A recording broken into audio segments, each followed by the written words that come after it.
word secure to the number 989898. Hey guys, Mark Schlereth here from my friends at Spine One. Let me ask you a question. You live with back pain, neck pain? Well, my guys at Spine One, they're an emergency room for back pain with same-day appointments. They'll see you and they'll get the journey started. And that's exactly what I did. Whether it's chronic pain, acute pain, work-related, sports-related, doesn't matter. All you got to do is pick up the phone and start your journey just like I did toward pain-free. 303-367-2225. That's 303-367-BACK. Or as always, you can find them online at spineone.com. 15 years in prison for a crash that killed 3. 12 and a half years for killing a child, all caused by marijuana-impaired drivers. If you feel different, you drive different. So if you're high, just don't drive. Brought to you by NHTSA and the Ad Council. KKFN and KKFN HD1 Longmont, Denver. You're listening to Denver Sports 104.3. The Fan. Denver Sports 104.3 The Fan presents Kyle Reese and Marcello Romano.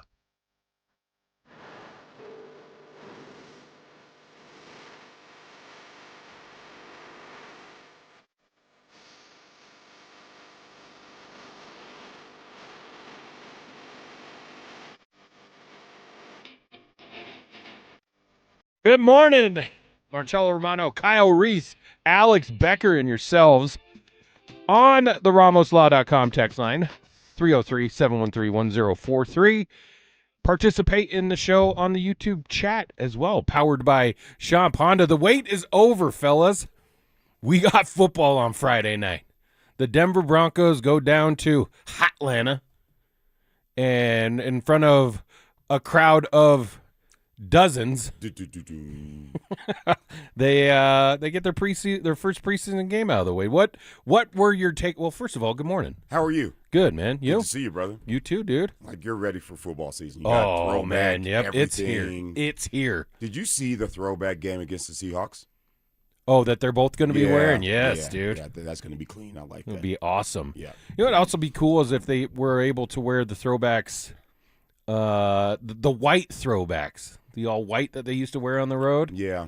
I know you're a guy for, like, you think that looks clean, right? I like icy white. Yeah. Yeah. But it's got to be head to toe. You can't do white. So you want the white helmet. And then black cleats. Gotcha. Like, it's got to be all head to toe or, shoulders to toes.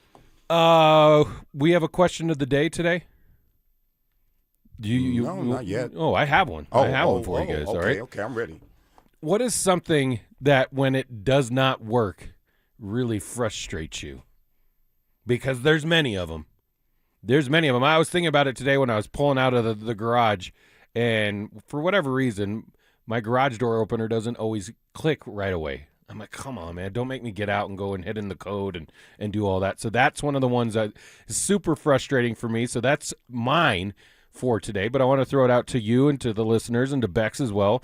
What's something that when it doesn't work really frustrates you? And I'm not talking, we could be sports related as well. Like, my jumper's just not working today. I got to keep shooting. I got to shoot out of it. That's a good question. I thought you were going back to some of Sean Payton's play calls, so I'm glad we didn't. I'm glad that wasn't the premise of the conversation. We got our first real taste of Davis Webb officially calling plays the other night. What were your biggest takeaways from the game in Atlanta on Friday? I didn't think it looked that dissimilar from a Sean Payton game, to be perfectly honest with you. I thought it was efficient. Obviously, you liked that the passing game was efficient. The Broncos came out and they were aggressive down the field. Obviously, Courtland Sutton looks like he's ready to just, I don't want to say break out because we know who he is, but it's good to see him play and be explosive in that way. The wide receiver room is probably a little bit more talented than I thought it was. Yes. Like, oh, my And that's goodness. no Waddle, no Mims. I mean, who needs them? Right. Who needs them? You got Pat Bryant, you got Courtland Sutton, and they're big.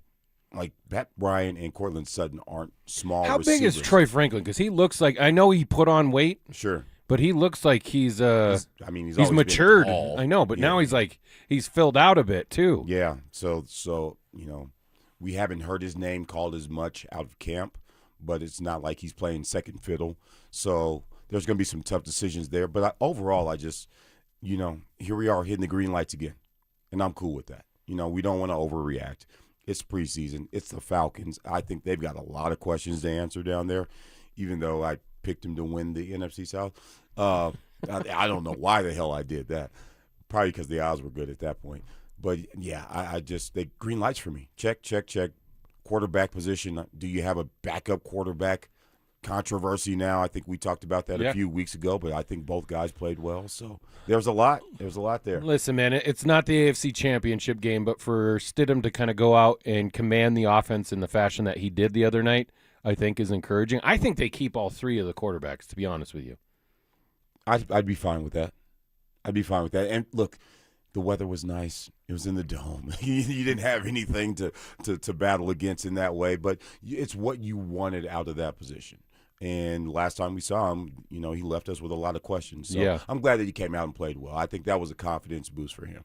A couple things that I noticed just right off the bat is, we talked about Pat Bryant and he's basically been the training camp darling for his play during camp so far or thus far.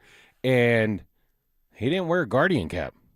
He had those concussions late last year. I thought for sure that would be one of the things that I was a little bit surprised to see that, but it's, hey man, to each their own. I don't know that if I were in that same position, being a young player and having suffered back-to-back concussions like he did, I was a little bit surprised by that, but that was one thing that kind of caught my eye. I thought Jonah Coleman ran the ball well, and it kind of just verifies what we've all been hearing out at camp, that he's a little bit aged beyond his years as far as what he's going to be able to bring to the Broncos offense.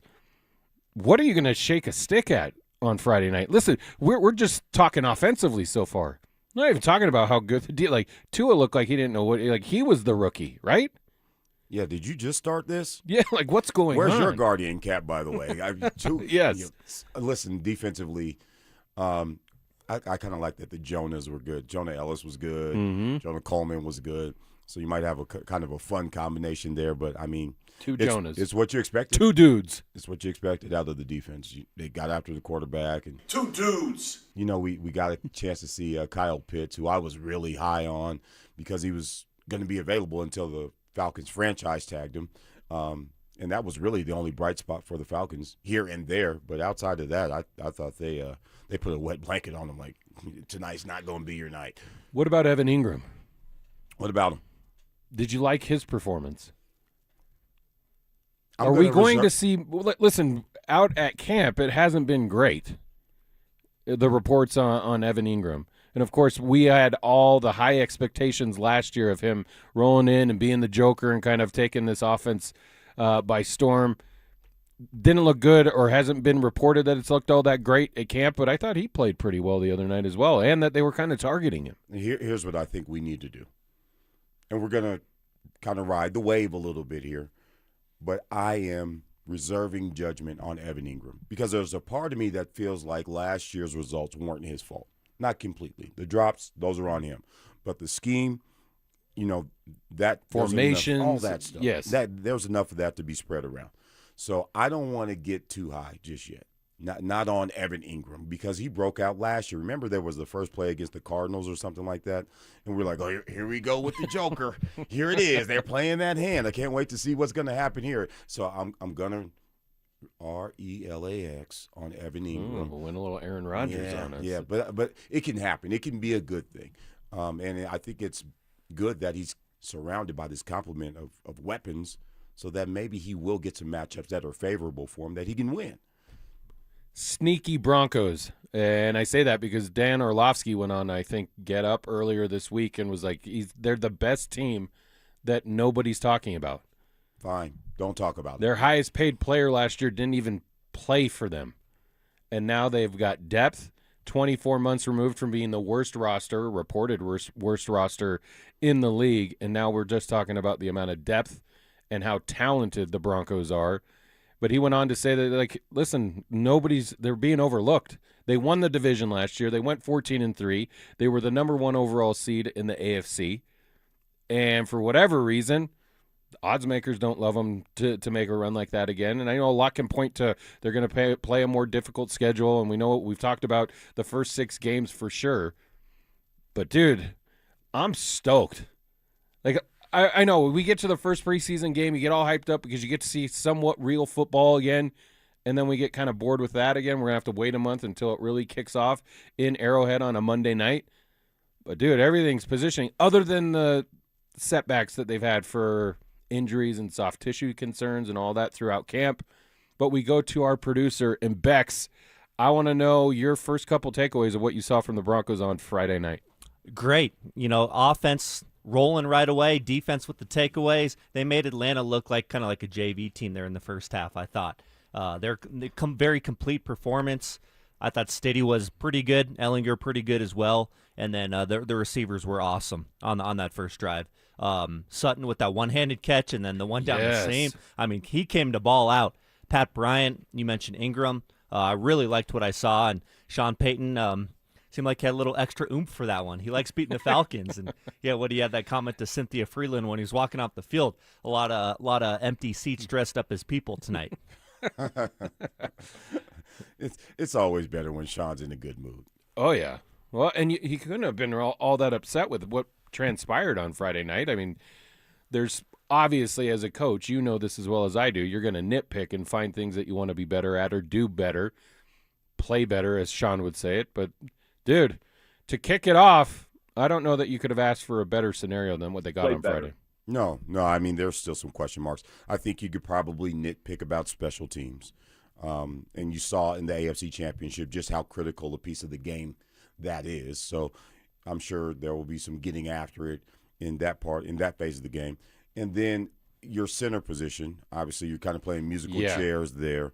And if you watch the game, there were some times Calvin Throckmorton, look, God bless him, because he was doing his best.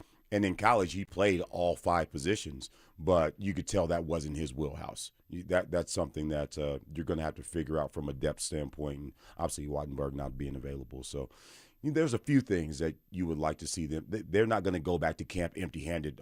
There's nothing to see here. They've got some things. And if you kind of rewind it to a year ago, didn't they open up their preseason in San Francisco? Was that first game? Right, yeah. The one where Stidham was like perfect. Exactly. But there was also the comments out of the game from Sean Payton that he said there was, 17 things that he did not like, and had nothing to do with the football, really. It was probably about how they arrived at the stadium, who was doing what when they got there, all that different stuff. This team seems like there's been a smooth transition. They're doing everything that he wants them to be doing.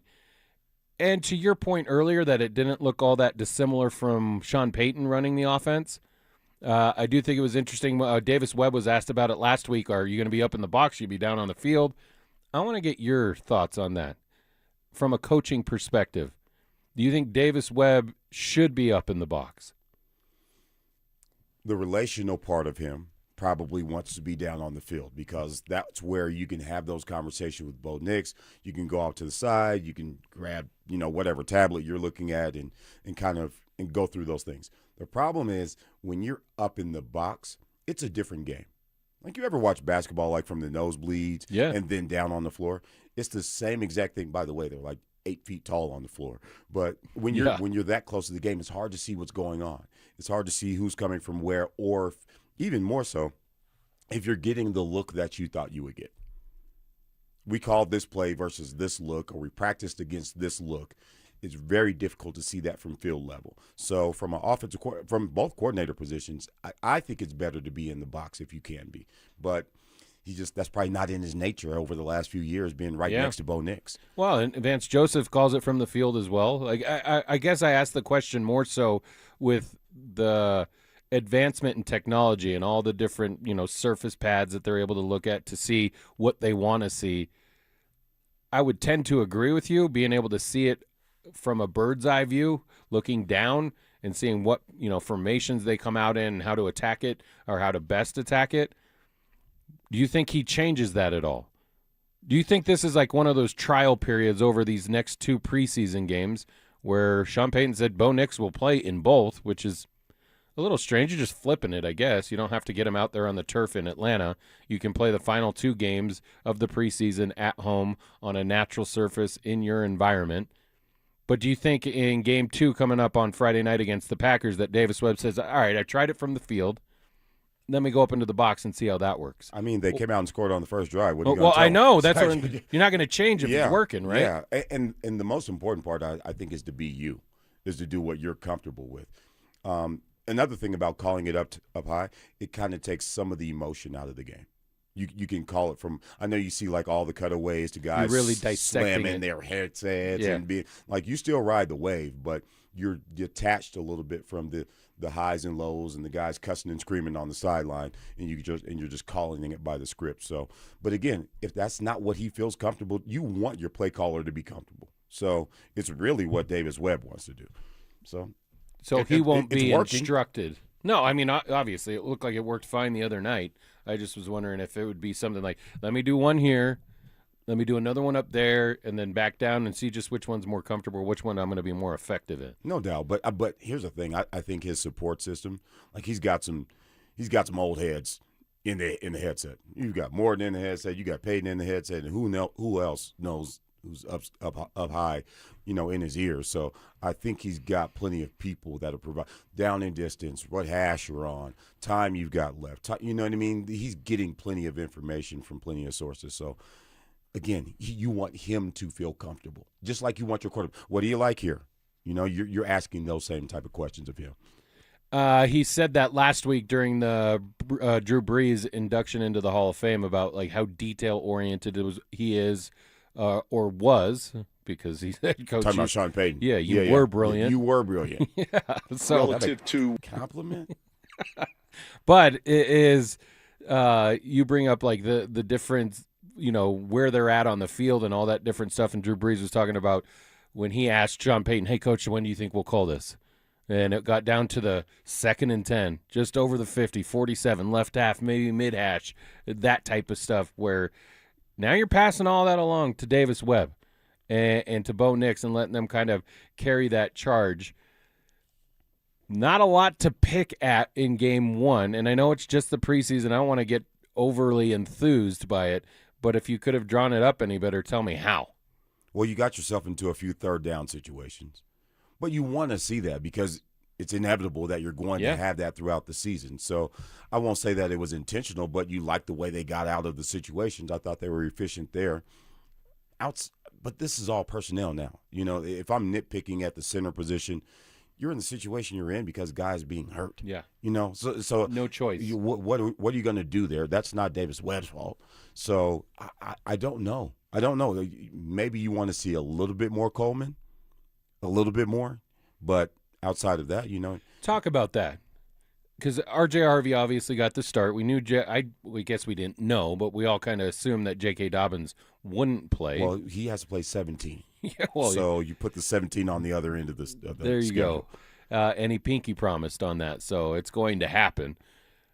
But with the idea that R.J. Harvey is – I guess what I'm asking you then is rank me the running backs.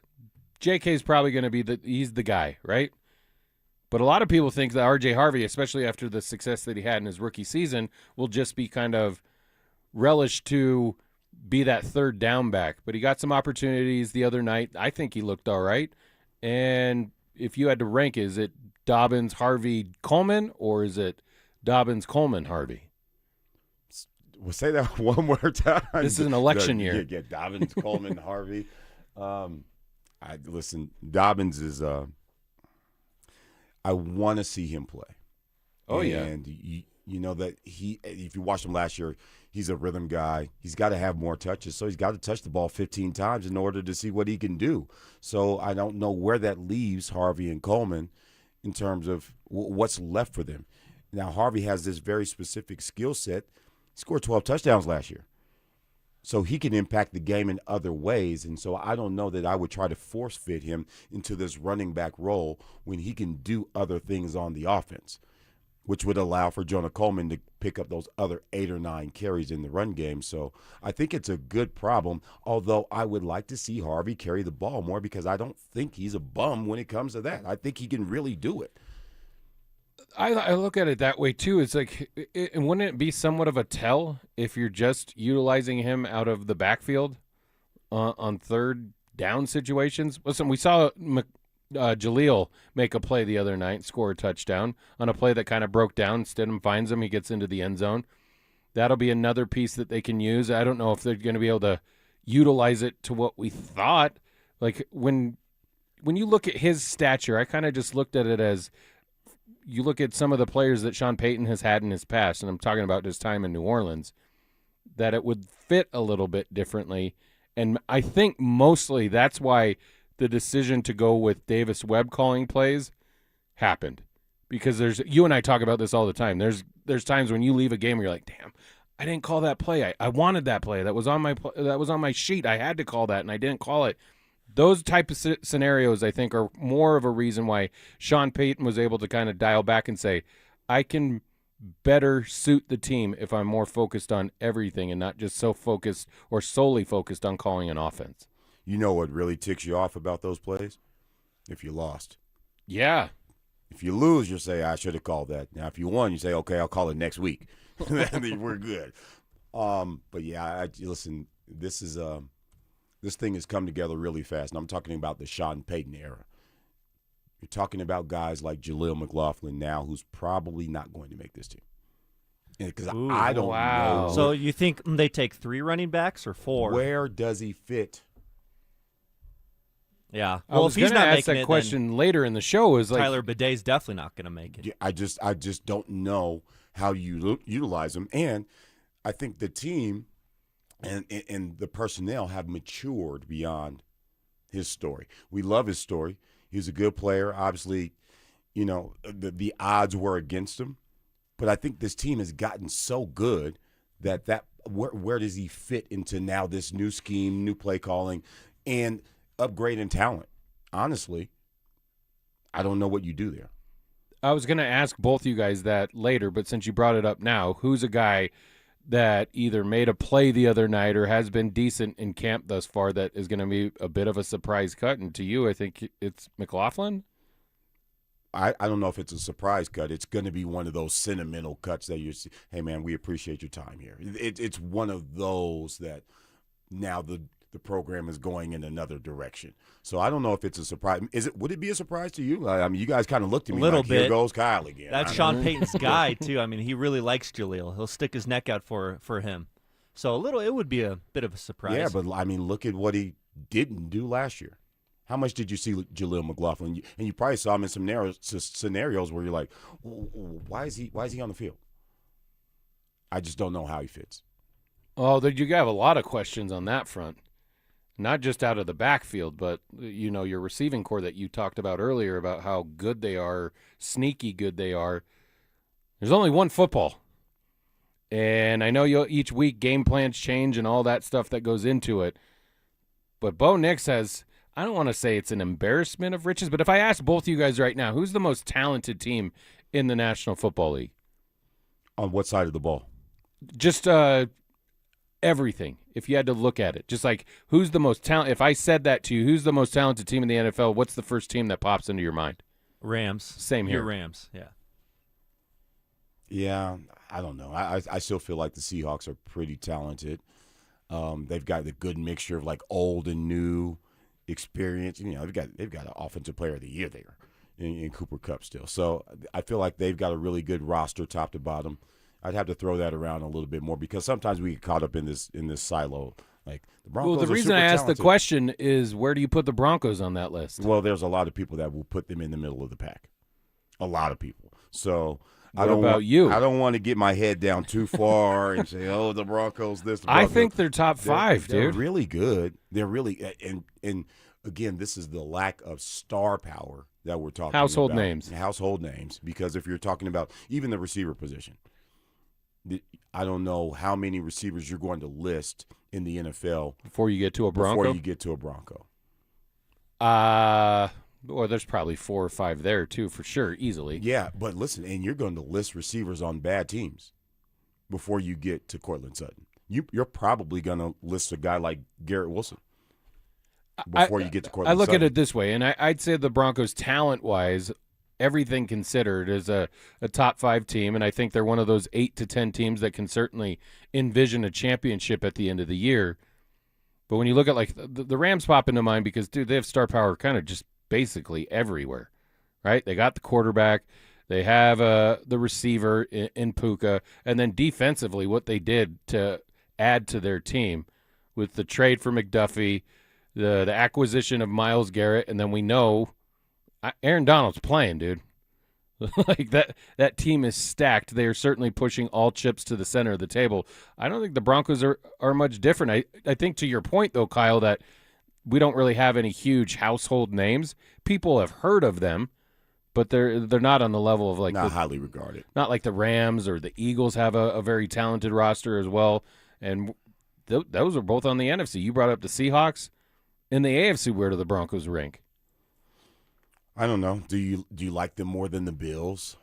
Overall? From a talent standpoint? Yes. You think about but you get the a quarterback big position, the running back position. They got DJ Moore now. That's a big one. They've got 2 really good tight ends. They've got an all-pro offensive tackle.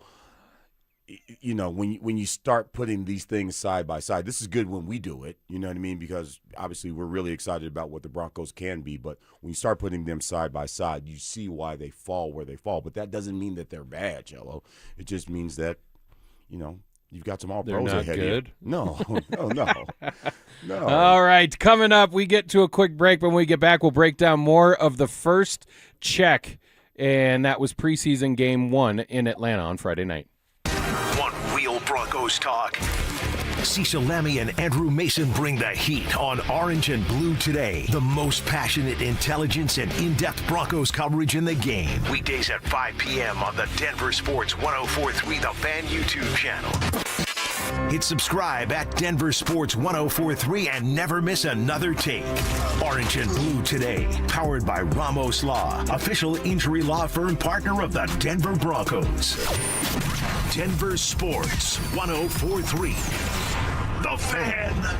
Liberty Mutual customizes your car and home insurance. And now we're customizing this ad for your morning commute to wake you up, which could help your driving.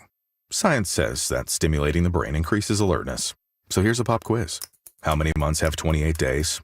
What gets wetter as it dries? What has keys but can't open locks? If you don't want to hear the answers, turn off this Liberty Mutual ad now. 12 months, a towel, piano. Enjoy being fully alert. Liberty, liberty, liberty, liberty.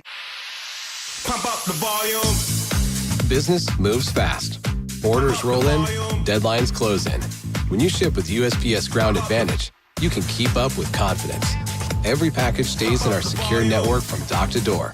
And with nationwide reach, dependable tracking, and upfront affordable pricing, you get built-in peace of mind. You run the business. We run the routes. Visit USPS.com/Ground Advantage to learn more.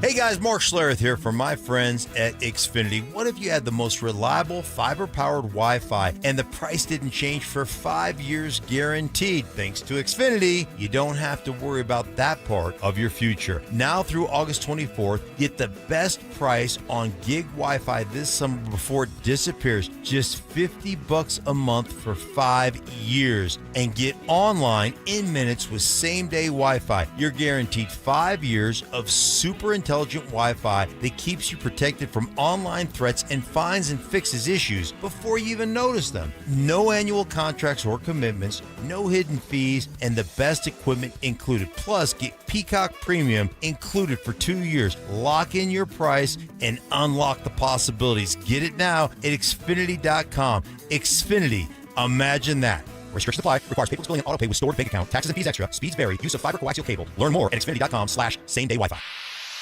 Pump up the volume. Business moves fast.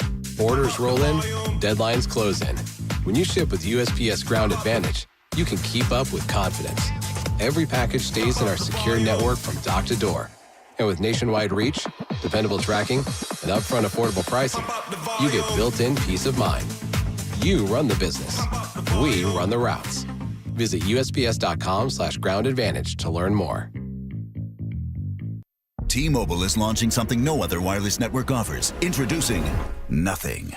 Pay nothing today and walk out of the store with a new phone. What did he say? Nothing. You definitely said something about nothing. Exactly. Go to T-Mobile, pay nothing up front, and leave with a new phone. Wait, nothing rules. She gets it. Hey, thanks for nothing. For the first time ever, switch to T-Mobile, pay nothing. No taxes, no fees, no money down. And walk out with a new phone. There are 250 reasons to choose T-Mobile, and now nothing is holding you back. On eligible devices with qualifying credit plan and 36-month finance agreement. It's home selling season. And what's the biggest mistake you can make when selling your home? Settling for less money. That never happens with Orchard. Low ball offers can wear you down, causing you to settle for thousands less. You don't have to settle when you sell with an Orchard agent.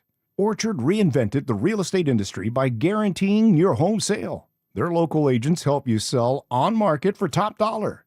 First, Orchard gives you cash up front to buy and move into your new home first, on your timeline. No waiting, no showings, no double moves.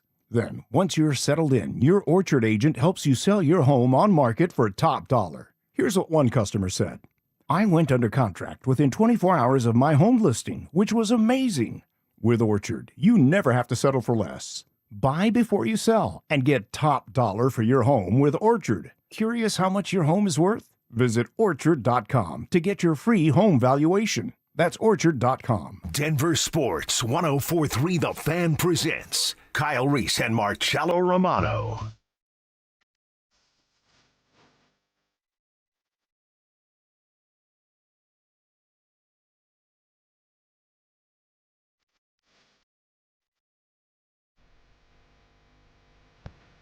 Back in Fan Weekends, Marcello Romano, Kyle Reese, Alex Becker, yourselves on the RamosLaw.com text line, 303-713-1043. You can also participate via the YouTube channel, that powered by Champ Honda. The other night, we got to see the Broncos' first little tilt into their 2026 campaign. I know it's just preseason game one, so how much can you really garner from all of that? But you couldn't have drawn it up any better. And even for a guy like Jahdae Barron, makes a play. A little pick six. I mean, I don't know how much value I put in that. That's just right place, right time type of deal. But a play needed to be made. He made it, right? He didn't drop it.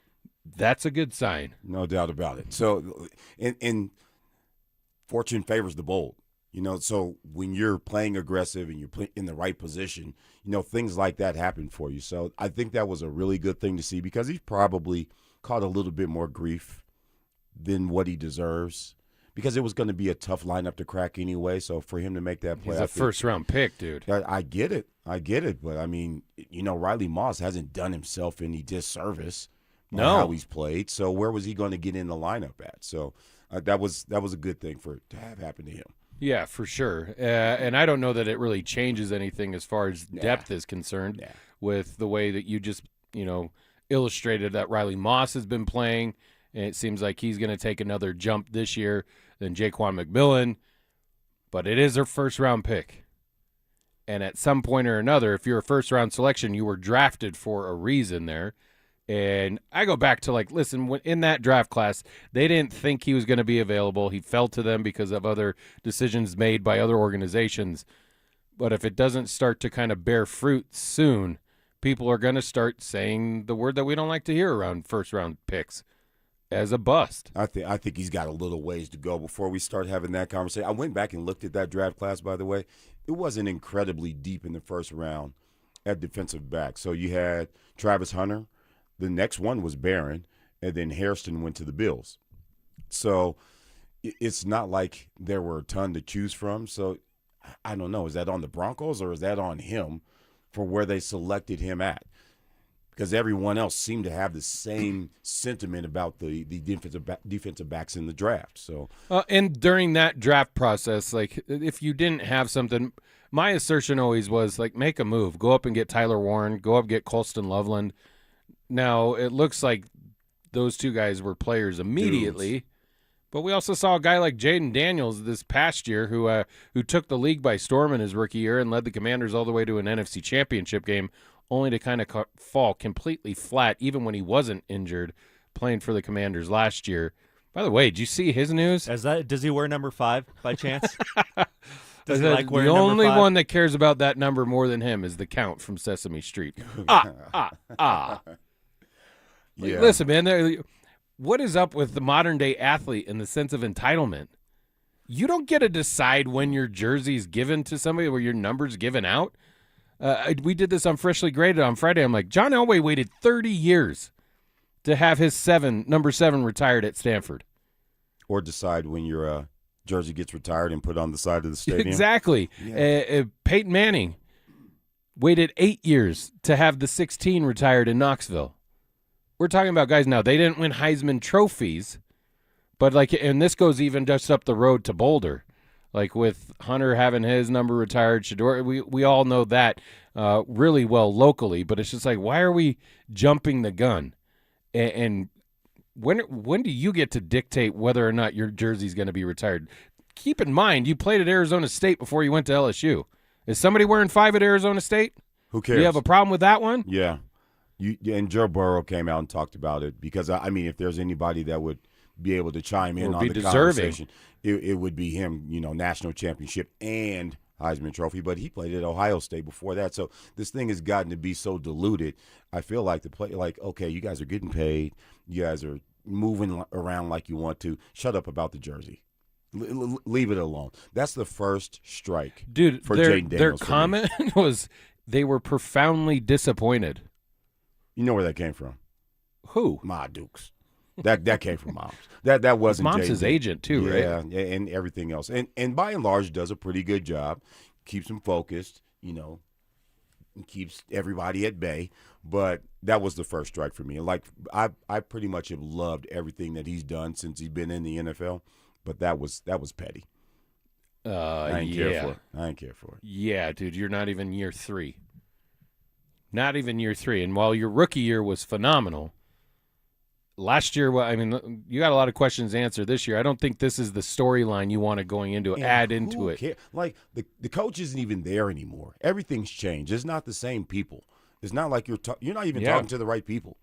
Well, and there's probably a laundry list of players that are more worthy of having their jersey retired at LSU before Jaden Daniels. Yeah, I think Leonard Fournette said, "You're not bigger than the LSU brand."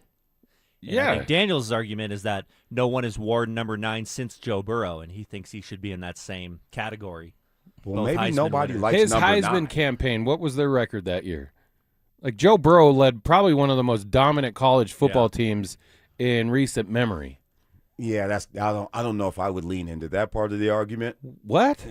Yeah, I don't know. They weren't even they were challenged never that season. Well, because Jaden Daniels pretty much kept that team. Because remember, LSU's defense was awful that year. So the games that they won because Daniels was playing quarterback. Now the team that Joe Burrow was on. Do we need to go down the list? Go for it. Justin Jefferson, Jamar Chase, Patrick Queen, Stingley. They had another guy up front that was pretty doggone good. Who's the kid?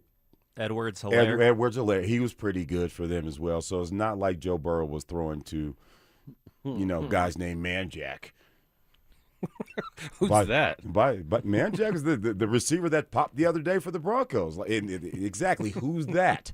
Who's that? By the way, I think that's part of the reason why the receiver room is kind of crowded, because guys like that are making plays as well for the Broncos. But I just think that those two teams are really, really different. The LSU team was a complete football team, led by a very good quarterback. Who would you say who's a better quarterback? Joe Burrow, hands down. Did you hear me hesitate? No, it was Joe Burrow. No, but you were making the case that Jaden Daniels kept LSU afloat that year. Yeah, I don't remember them. They weren't all that great. He had a great year. They were terrible on defense. It's funny because DJ Pickett, I think, is the player that is wearing that jersey now, and his dad came out and said, that just makes us want to wear the jersey more. You tell me I can't have something, I'm going to go get it. And that he was completely supported by new LSU head coach in Lane Kiffin. It's a new sheriff in town. Deal with it. Oh, man. Bex, before we get to this quick break, you kind of broke something to us when we walked in this morning up in Fort Collins. Yeah. Jim Mora Jr. spoke yesterday at the podium, and he said Jaden Fox, former Cherry Creek running back, he was at UCLA, and he's going to be a CSU Ram this fall. So that's a nice get for CSU. Local kid, won the state championship. I think he averaged 16 yards per carry in high school, and Jim Mora said, I don't care what level you're playing at. 16 yards per carry, you're pretty good. Yeah, I don't think it was a state championship. I think it was 3. Yeah, well, of course. Well, you would know. Yeah. Everyone but 2023. No doubt. And then Fox, he's an excellent track athlete as well. So, you put speed in that conference on that team. How does that happen? How does what happen? Yeah, well, how do you end up in hell if I know. the Fort? Hell if I know. It's because I know he had other suitors. I know Boise State was on his radar. I know UNLV was on his radar. UCLA came in late last year when Chesney took the job out there from James Madison. So that all that happened really quick, just like this happened really quick. Like, it was news to me when I walked in. So I don't know how that happens, especially in August. How quickly does he crack that lineup? I don't know because, the UConn guys are pretty well entrenched into Jim Mora's system. But, when you get an explosive player But like aren't that, you given assurances if you're going to leave a Big Ten school, which is weird to say, UCLA in the Big Ten, to come to Fort Collins to join the Rams in this newly developed Pac-12? Assurances would imply tampering, and so no, I'm sure there were no assurances given. Oh, come on. This new landscape of college football. I wouldn't be surprised to see him on the field, returning kicks or something. He is Pretty that soon. explosive of a player, for sure.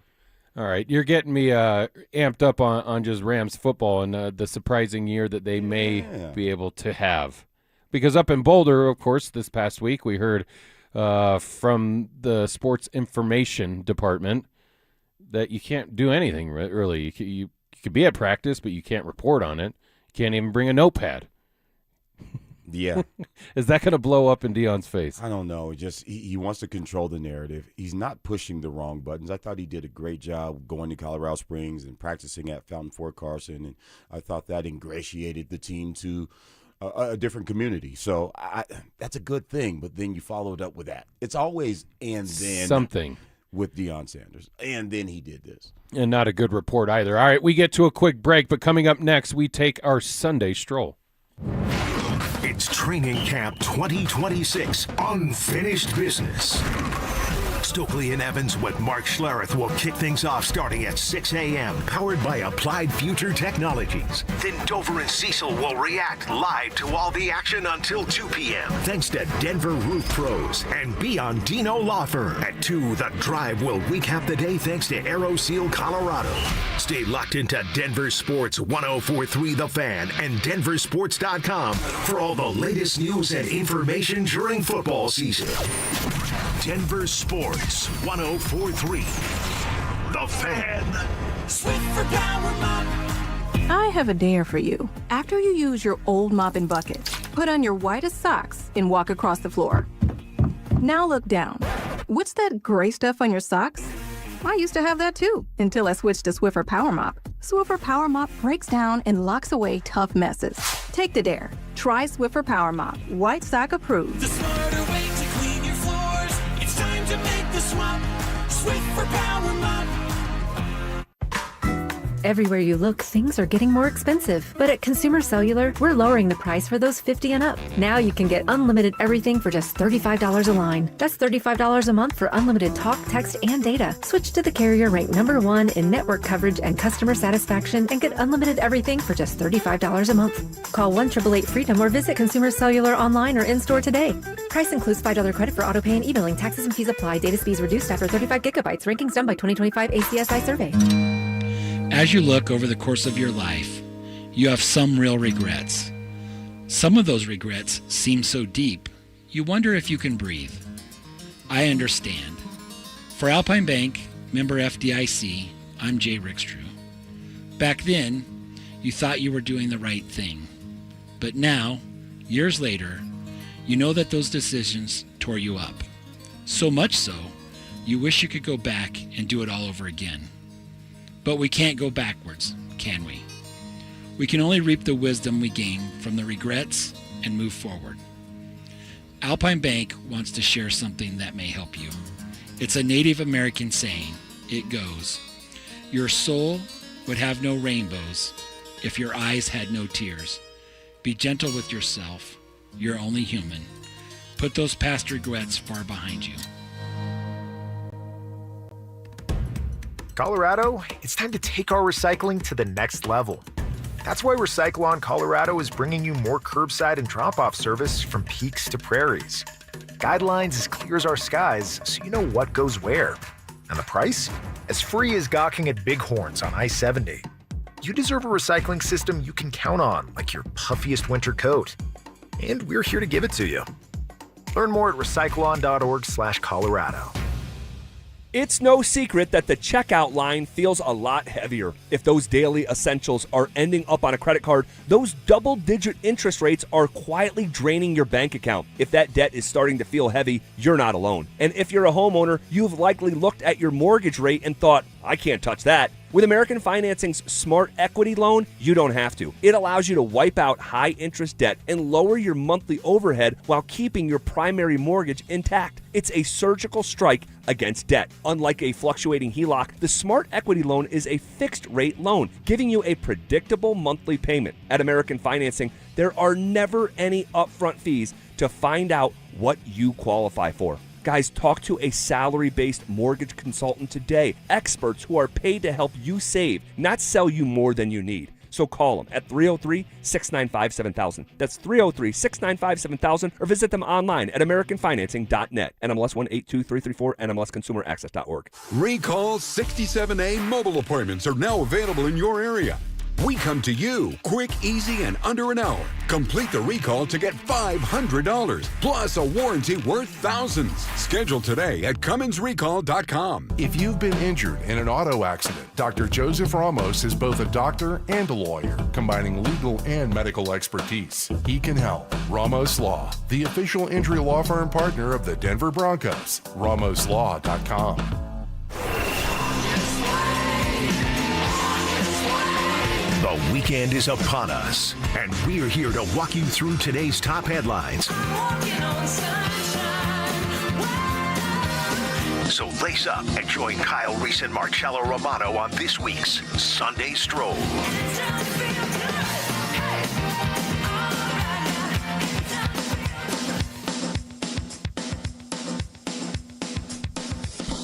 All right, back in. Let's take our Sunday stroll. Reminder, question of the day. What's something that, if it doesn't work, really frustrates you? You can get involved on the RamosLaw.com text line 303-713-1043 or the YouTube chat powered by Champ Honda. Do you have a nominee, Kyle? AirDrop. on this damn phone, man. You ever like, here, man, all you got to do is tap it. Yeah. Yeah, then you're sitting there for 2 minutes looking like an idiot. AirDrop doesn't work. Bex, you got a nominee? I would say Wi-Fi. That's kind of an obvious one, or just computers in general. When this computer doesn't work for me, I get very frustrated. When my laptop isn't going at the speed it should. So I just say something simple like that. Here's another one for me. You see those things right there to your left? Those remote controls. Yeah. When those don't work. Another good one. And then you're like, how do you fix it? You give it a tap first. You give it a tap, then you open it and you rub the batteries, right? You roll those around, then you switch them. Yes. Yeah. Before you actually just get up and go get a new couple of AAAs. All right, we're taking our Sunday stroll. Broncos played the Falcons on Friday night in preseason game number 1. You said, is there a controversy for the backup quarterback position? Or you asked the question earlier, Kyle. Is there? I think there could be. And I just think because of, like, Ellinger's physical stature and then Sean Payton's history with, like, Taysom Hill. What do you mean? Okay, that's where I was going. Yeah. You think you could utilize Ellinger in that same regard? I don't think he will, but I think it's always in the back of his mind because he's told you he's a mad scientist. So his athleticism, his size, all of that might lend to Sean Payton doing something weird one day. And I think he's going to reserve the right to do that because it's Sean. You mean lining him up outside, catching passes, running the football? Who knows? Lining up in the backfield? Who knows? Maybe some of those designed runs that you want to keep Bo away from now with the injury concerns. I made this point. Tell me if I'm off base. If they end up keeping all three quarterbacks, obviously Bo's the dude. And if you have to go to any of the other two for any extended period of time, I think we could all agree that the Broncos season's probably not going to amount to what we are all hopeful for. But there could be games, tell me if I'm off base here, where you elevate Ellinger to be the backup just because of a game plan, and he plays. Would you say Ellinger plays more like Bo than Stidham does? Oh, for sure. Athletically? Yeah. Yeah, I mean, Stidham is one of those classic pocket passers. And that's fine because you can win games with that, but I just think it's too intriguing. Like, I don't know, Sean Payton's like a guy that can keep his hand out of the cookie jar. I don't think he can resist it. So, yeah, I could see that for sure. You're not tripping. I ain't tripping. Well, Pops is tripping. Pops is tripping. He want my bike back. That's my bike, punk. Bex, you? What do you think? You think they keep all three, or do you think they let one of them walk? I think they do cut all, or they take all three quarterbacks. I think he would have a hard time splitting with Jarrett Stidham. That's another guy that he seems to really like more than other guys. I think they would save like $4.5 million if they do cut Jarrett Stidham, so that could factor into it. I would think Ellinger currently has the inside track at the number 2 quarterback job, though. You would lose the money, so there's financial considerations that you have to take into account too as well when it comes to Stidham. Or there's the trade route, like if he plays well enough in the preseason and say somebody goes down elsewhere, you have that opportunity. I'm trying to find like where would be a glaring hole. Last year we didn't expect Devon Vele to get traded, and I think a lot of that was he became expendable because of what Pat Bryant was doing on the practice field, and then we saw him be more reliable down the stretch, and then, of course, the news that we've heard this year with Pat Bryant. But what other areas would you look to improve this team? I think you would look to get a little deeper on the offensive line if you could, but that's very difficult in the NFL because guys don't move quality offensive linemen because everybody needs depth up there. So if you could potentially do that, I would jump at the chance to do that. I think inside linebacker is really fun to watch right now. I don't know that you need to move to get better there. I think you just need to continue to promote the competition because you've got a lot of guys that are running around with their hair on fire. Outside of that, I think you're right. Like, they're pretty solid across the board. Yeah. There's not like a real glaring weakness. I think you probably nailed it with the inside linebacker. I mean, you could probably get better there, but I think I thought Murdoch looked pretty good. I think he played more snaps than anyone else on Friday, and he's who Mr. they told Irrelevant. us. Yeah, who they told us he was. He's a guy that's going to play with high energy and have bad intentions when he gets to the ball.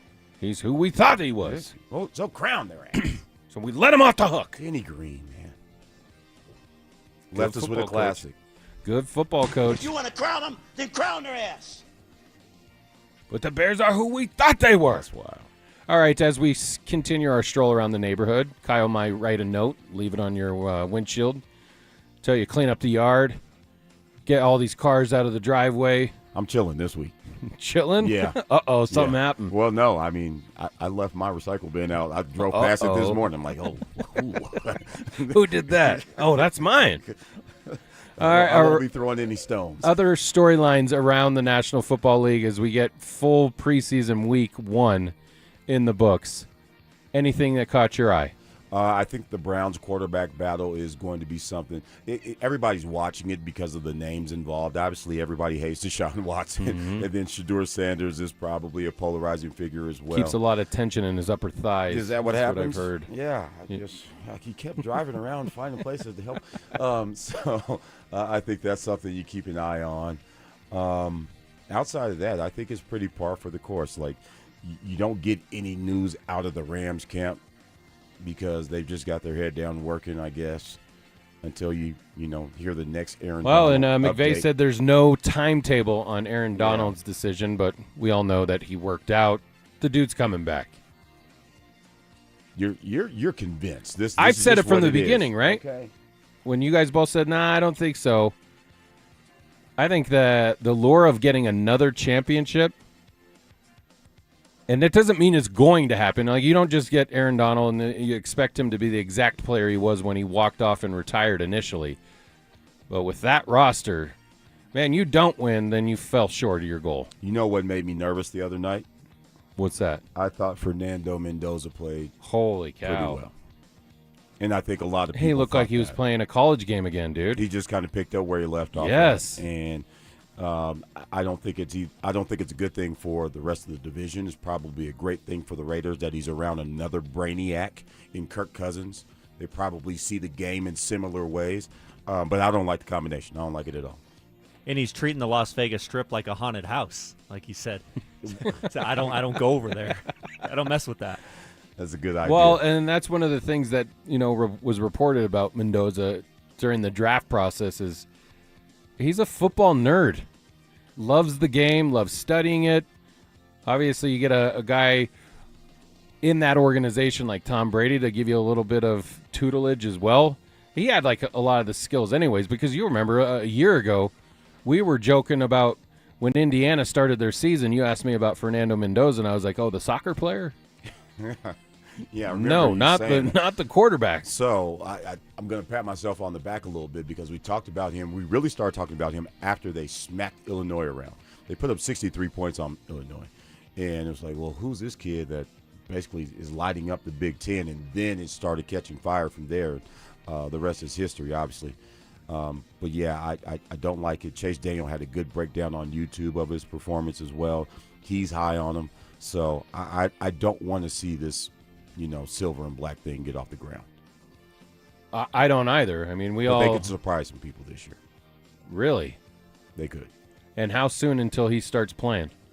Give me week 6. Kirk is old, man. Kirk came in with RG3. Listen, man, but to your point, though, when you watch that game the other night, I know it's preseason, it's very vanilla. Things will change as people kind of try and decipher weaknesses within that team, which there's a handful of them for sure. But for him to roll out and look like that in your first performance, I don't know that you could look at that during being a Raider fan or a Raider coach and be like, what are we losing if we let him play?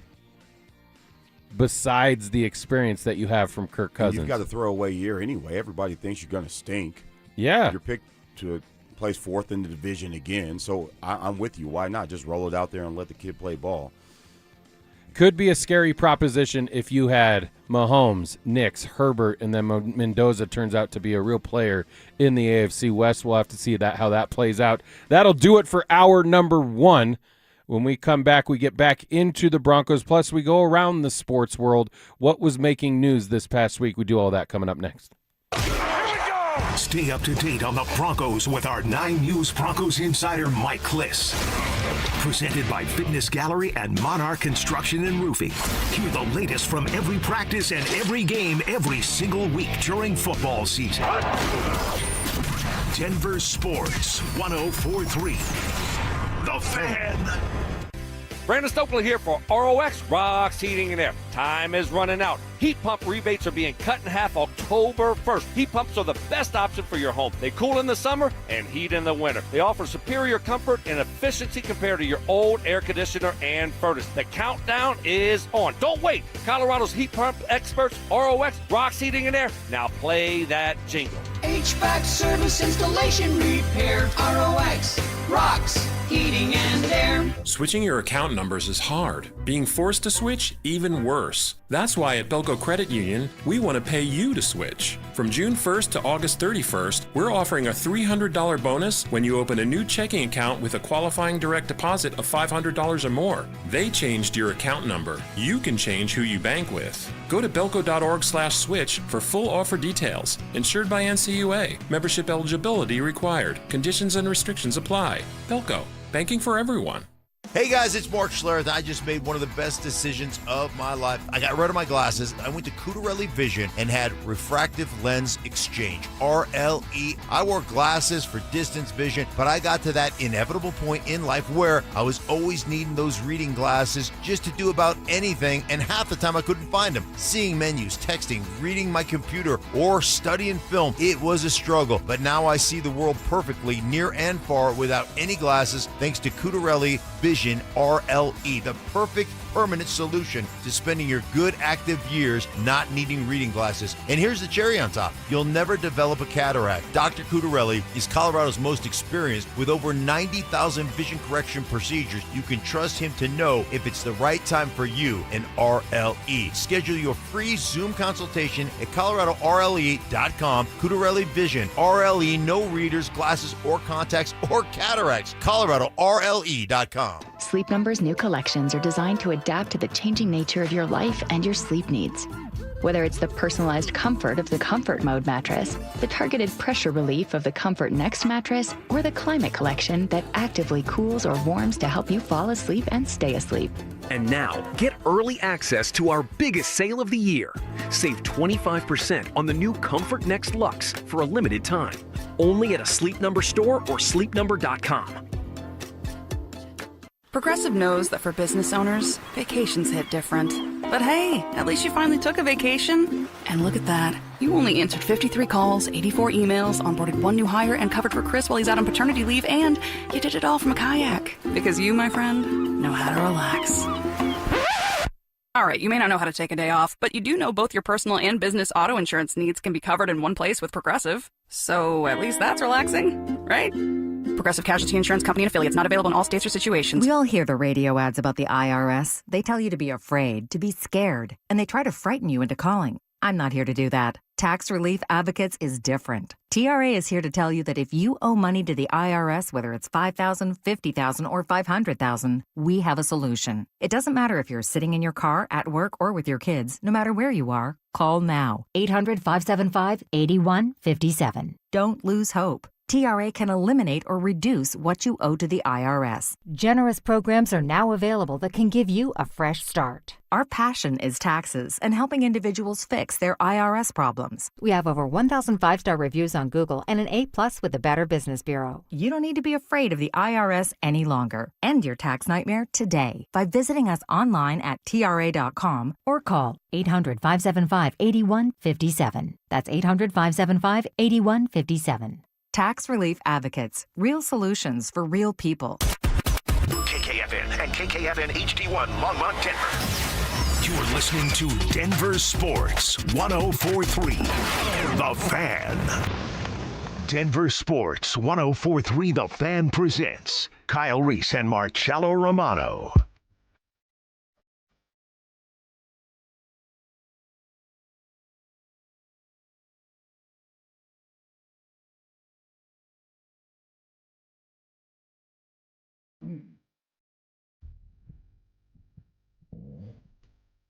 Hour number 2, Fan Weekends, Marcello Romano, Kyle Reese, Alex Becker.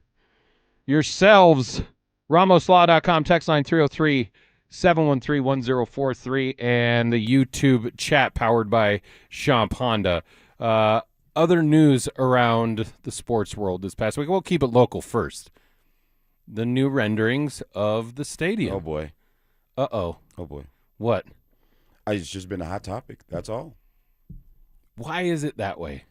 I think very similar to Jaden Daniels. I think the honeymoon is over a little bit, and now the business of professional sports is starting to come into play. And, you know, I don't know that there are many more savvy business families than what we have in Denver, and you're starting to see some of the ugly side of it. And I think Zach Bye has got some stuff coming up this week. He actually teased yesterday with Dan Jacobs yesterday.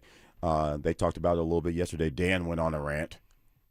You know, obviously he was, I don't know if that was opening remarks or what the hell it was. But about what? About the stadium? About the stadium and the PSLs and billions of dollars and having to charge taxpayers money and all those. And so all of this is coming into play. So that's why it's been a hot topic this week. Surely you can't be serious. Who's that? That Dan Jacob went on a rant? Yeah. And don't call me Shirley. Don't call me Shirley. I think it is interesting that we've seen more movement or more momentum in the past 3 weeks than we had in quite some time surrounding the stadium. And you bring it up about the business side of things. But for whatever reason, listen, other than Bo Nix and the ankle and Davis Webb being the play caller, what's been the big storyline? The stadium it's a massive storyline here in Denver as far as it's still being called the preferred site, which means you're not going to call it preferred if you're 90% sure it's going to happen, right? Well, there's pressure on somebody somewhere, and I don't know who, to make that preferred into the eventual site of the Broncos stadium. But yes, it's a topic because, one, I don't know that I feel like the Broncos' existing stadium is that old. And two, the possibilities that come with a new stadium. 25 years old. That's not that old to me. No, I know, but in the new modern professional sports world, it's old. Like, everyone wants that new toy. Sure. And it makes sense. I remember going to the Georgia Dome. I'm like, the Falcons don't need a new stadium. Dude, they had, Fulton County Stadium forever, and then they had Turner Field. The Braves are on their third stadium in, 45 years or something. There's big money down there, man. And then you just brought up, where the Broncos played the other night. Did they need a new one? Nope. But now we can have, the SEC championship here. And that's a lot of the lore with the Broncos' new stadium is the one that, and Greg said it this past week, that they want the skydivers to have a place to land. So we know that it will be, if they do have a dome, it'll be retractable, and it'll be open majority of the time, unless you have a scenario like you did with the AFC Championship game where a blizzard rolls into town, where it makes sense just for the quality of the product on the field that you're going to close it. But you'd have Final Fours, WrestleMania, concerts, SummerSlam, all that stuff. Monster trucks. Not that they don't have monster trucks now, but I'd love monster trucks in the new stadium. I'm a huge Monster Jam fan, by the way. But yeah, the possibilities. That's a good question, man. Best monster trucks of all time. Obviously, you got to go with the original Bigfoot. Gravedigger, El Toro Loco. That's a huge one. Now you're getting out of my realm. Okay, well, I'm a child of the '80s, and I stick that way pretty much for WWE and monster trucks. There was like 3 of them in the '80s. There's monster really trucks Bigfoot and Gravedigger. Yeah. And now, there's spawns of Gravedigger and, Gravedigger Ice and Gravedigger Legend. Anyway, so Monster Jam would be in the new stadium. Not something that I would have picked on my bingo card for this morning for Kyle. I like to try new things. I keep telling you guys this. You guys Did you go a couple weeks back? I didn't go a couple weeks, but I've been more times than I care to admit on the radio. Bex, you a monster truck guy? Never been. Don't know anything about it. You're missing out, man. I've heard of Gravedigger. That's about the extent of my And I hope you heard of Bigfoot Bigfoot. Like that. I mean, that's OG monster truck. The other ones you mentioned are more kind of like Razor Ramon in the wrestling world. New school? Yeah. No. Razor Ramon was old. That was Scott Hall before he became Scott Hall. He was Razor Ramon. Okay, like kind of Speaking of which, we went to Mile High Comics yesterday. My son's a big comic book dude. And they had a figure. I was so tempted to buy it, too. Because you're never going to be able to find this. But a Razor Ramon, action figure with different heads that you could put on it. You know who Razor Ramon is, right? I've heard the name, but I stopped watching wrestling. Chico. Yeah. With the toothpick and everything. That's like a collector's edition. Okay. Yeah. How much was it? $40. Oh, did you get it? No. No, it was too much for that. Well, I don't know what I would other than Apparently just keep nobody it. Else wanted other to than do just that. keep it. No. In the original packaging, I don't know what else I would. I guess I put it on the set of freshly That's graded. what the collector's item is, man. You get you a shelf like on 40-Year-Old Virgin, and you just have a bunch of collectors. That's worth a lot of money. Yeah, man. Why do you have all these toys? So you could have, comic book shows on the concourse. There's so many possibilities, man, that come along with a new stadium. Have you been pleased with what's been reported and the recent renderings? Because listen, and I always joke that they're like John Hammond, right? The owner of Jurassic Park. They spare no expense, and every little detail will go into it. We saw the news break about the Bills' new stadium, the Highmark Stadium, and then they were interviewing people at the stadium yesterday, which there's even more problems with it because there's glass in front of certain sight lines, and it's bad news altogether, which kind of tarnishes a brand new stadium because that's the storyline. That's really being reported. The Broncos won't ever run into that because they have people that pay attention to that type of stuff. Yeah, it's not Buffalo. No, but when those initial renderings came out, there was the uproar about, well, that's all fine and dandy, but where's everybody going to park? So give them 2 days. They answer it, and they send out more renderings that include parking lots, and they say it's going to be it will have as much parking as the Empower Field has now, and then that they'll go vertical with it. It will be tailgate friendly. Well, one of them, there's a whole street where it looks like they have drivable grass where you just back your car in, and it would be the best tailgating experience in professional sports, not just in the National Football League. But do you like everything you've seen thus far? And I know they pulled one thorn out of the side when they got the concrete company. They had to pay for it to kind of get out of the way. Now I think they're left with Denver Water, so a few more hurdles to get over before you eliminate the preferred site, and it becomes the actual site for the Denver Broncos, and hopefully 2031 that stadium opens up. Yeah, there's nothing not to like. And now you've watched some of their construction projects. You've seen what they're capable of just at Broncos headquarters out here. So, yeah, what wouldn't you like about any of this? They're going to get it right. The problem is just now the business of it. There's an ugly part of this that, unfortunately, you have to deal with because this is just the business. But, yeah, the pictures are great. I love what it looks like. Why wouldn't you? What else could you possibly want, Cello? I'd like it to be done. I mean, the timeline is rapidly approaching for them actually to secure that 2031 date. I mean, you could also just rent out Empower again for another season while you finished it, but I want, dude, it's our society now. It's the microwave society. I want movement on it. Just add water. So, percentage-wise, do you think it stays at Burnham Yard? Well, where else would you go? And that's Lone Tree? Yeah, that's a big conversation. Aurora? And do you want that? Because I think one of the unique things that's always been in place, or at least as long as we've been alive, it's always been the case, that when you experience Denver, say you're coming from elsewhere to see a Bronco game, you actually get to experience the city of Denver. And that's not the case everywhere that you go. So no, Foxborough isn't anywhere near. You're not going to Boston. This is not what it is. You're not going to Dallas. You think you are, but you're going to Arlington, Texas. It's not the same. So I think or even San Francisco. Yeah, that ain't even close. That's an hour and some change away. So East Rutherford, New Jersey is not New York City. No, it's the planes from Newark are flying over the damn stadium. So I just think that's something unique that I would like to preserve. Like if you're out in West Kansas, what we call East Aurora, I don't think you get to experience Denver in the same way, and I would like to preserve that. What about Lone Tree, though?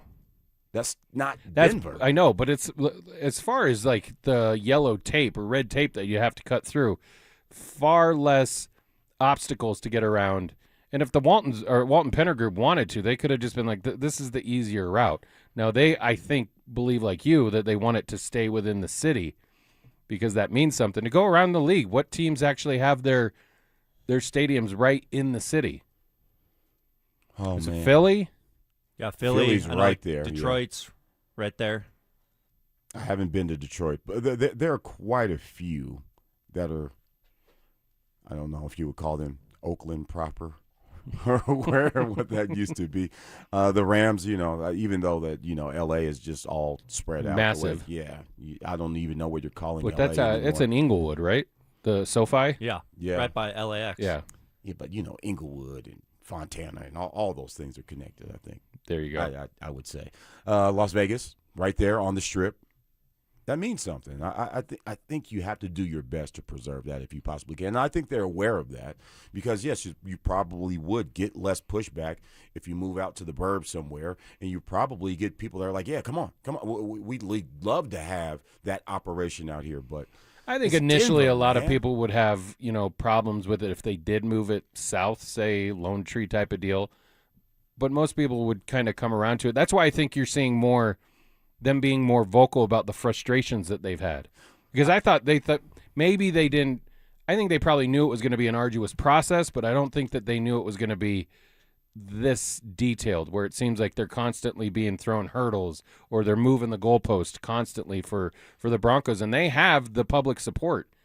So, like, when you come out and you hear Damani Leach say, hey, there's been days that it's been very frustrating, I think that was calculated. They need to get movement. That's why we're seeing – all of these renderings lately, and we're hearing more chatter about it as we're going into the season. When's the last time they've been told no? No, a long time. It doesn't happen. So, like, what the hell is wrong with you guys telling us no? Well, the concrete company said no for a minute until that paycheck was something you couldn't refuse. Yeah. So if there was something in this hand that I could give you to make you forget about. But, yeah, it's not somebody that gets a whole lot of pushback in general. So, but I just don't want to find ourselves in a situation like what's going on in Chicago or what's going on in Kansas City. Or the threat City. to move to Indianapolis. And still or call Indiana. yourself the Chicago Bears and Kansas City. Like, Arrowhead Stadium is in Kansas City, but then not you where it's move going. across the border to Kansas, to the rest of the country, that doesn't mean anything, but to people in Kansas City, it means the world. So I think that considering how good things have been up to this point, I would just hate to see them pivot in that way. So do you have a percentage on what you think it'll be that it lands in Burnham Yard? It's going to happen. So you're comfortable with it? No, but it's going to happen. I maybe this is me speaking it into existence. I want that to be the location for it. Unless you come up and tell me that, I don't think we've heard many people that say, atrocity. hey, they would prefer it elsewhere. I think most people do want it there. There's so many different obstacles that they're having to overcome. I think you get movement, and I think it gets done. I'm probably with you as far as percentage. I'm like 90% sure it's going to be there. But if you're the owner of the Broncos and you keep having, he knows what he's saying when he's saying preferred. That means there's other suitors. Like, if you keep putting obstacles in our way, at some point or another, we're going to say, scrap it, and we'll go elsewhere. Yeah, and there's probably a lot of things that they prefer. I prefer you guys get your you-know-what together so that we can get this stadium project underway. And by the way, there's probably some other projects around town that we would be involved in that if you come on aboard, that we can get going too. So we'd prefer for you guys to get out the way so we can get this done. Is probably the sentiment. It'll get done. It's too much. Honestly, it's just too much juice. Yeah, you're not going to be able to resist. I guess the Denver water one is the final big hurdle that they're going to have to overcome. I think that gets done in the next couple of months. Going around the sports world, there was a fight on last night. You're a fight guy. Clarissa Shields, huh? Who? Oh, you didn't. There was a different fight. I don't know who that is. Yeah, Case Scott and Clarissa Shields. Clarissa Shields kind of dabbled in mixed martial arts a little bit, and she was on the U.S. national team. This is a boxing match. This is boxing. Yeah. Okay. Sorry, you were talking about UFC. Yeah. All right, my bad. Yeah. So there were two. Yeah. What happened with that one? Yeah, Clarissa, did what Clarissa did, and you just beat the poor girl up. Case Scott, they stopped it. I don't know when they stopped it. And then there was a Floyd Mayweather spotting.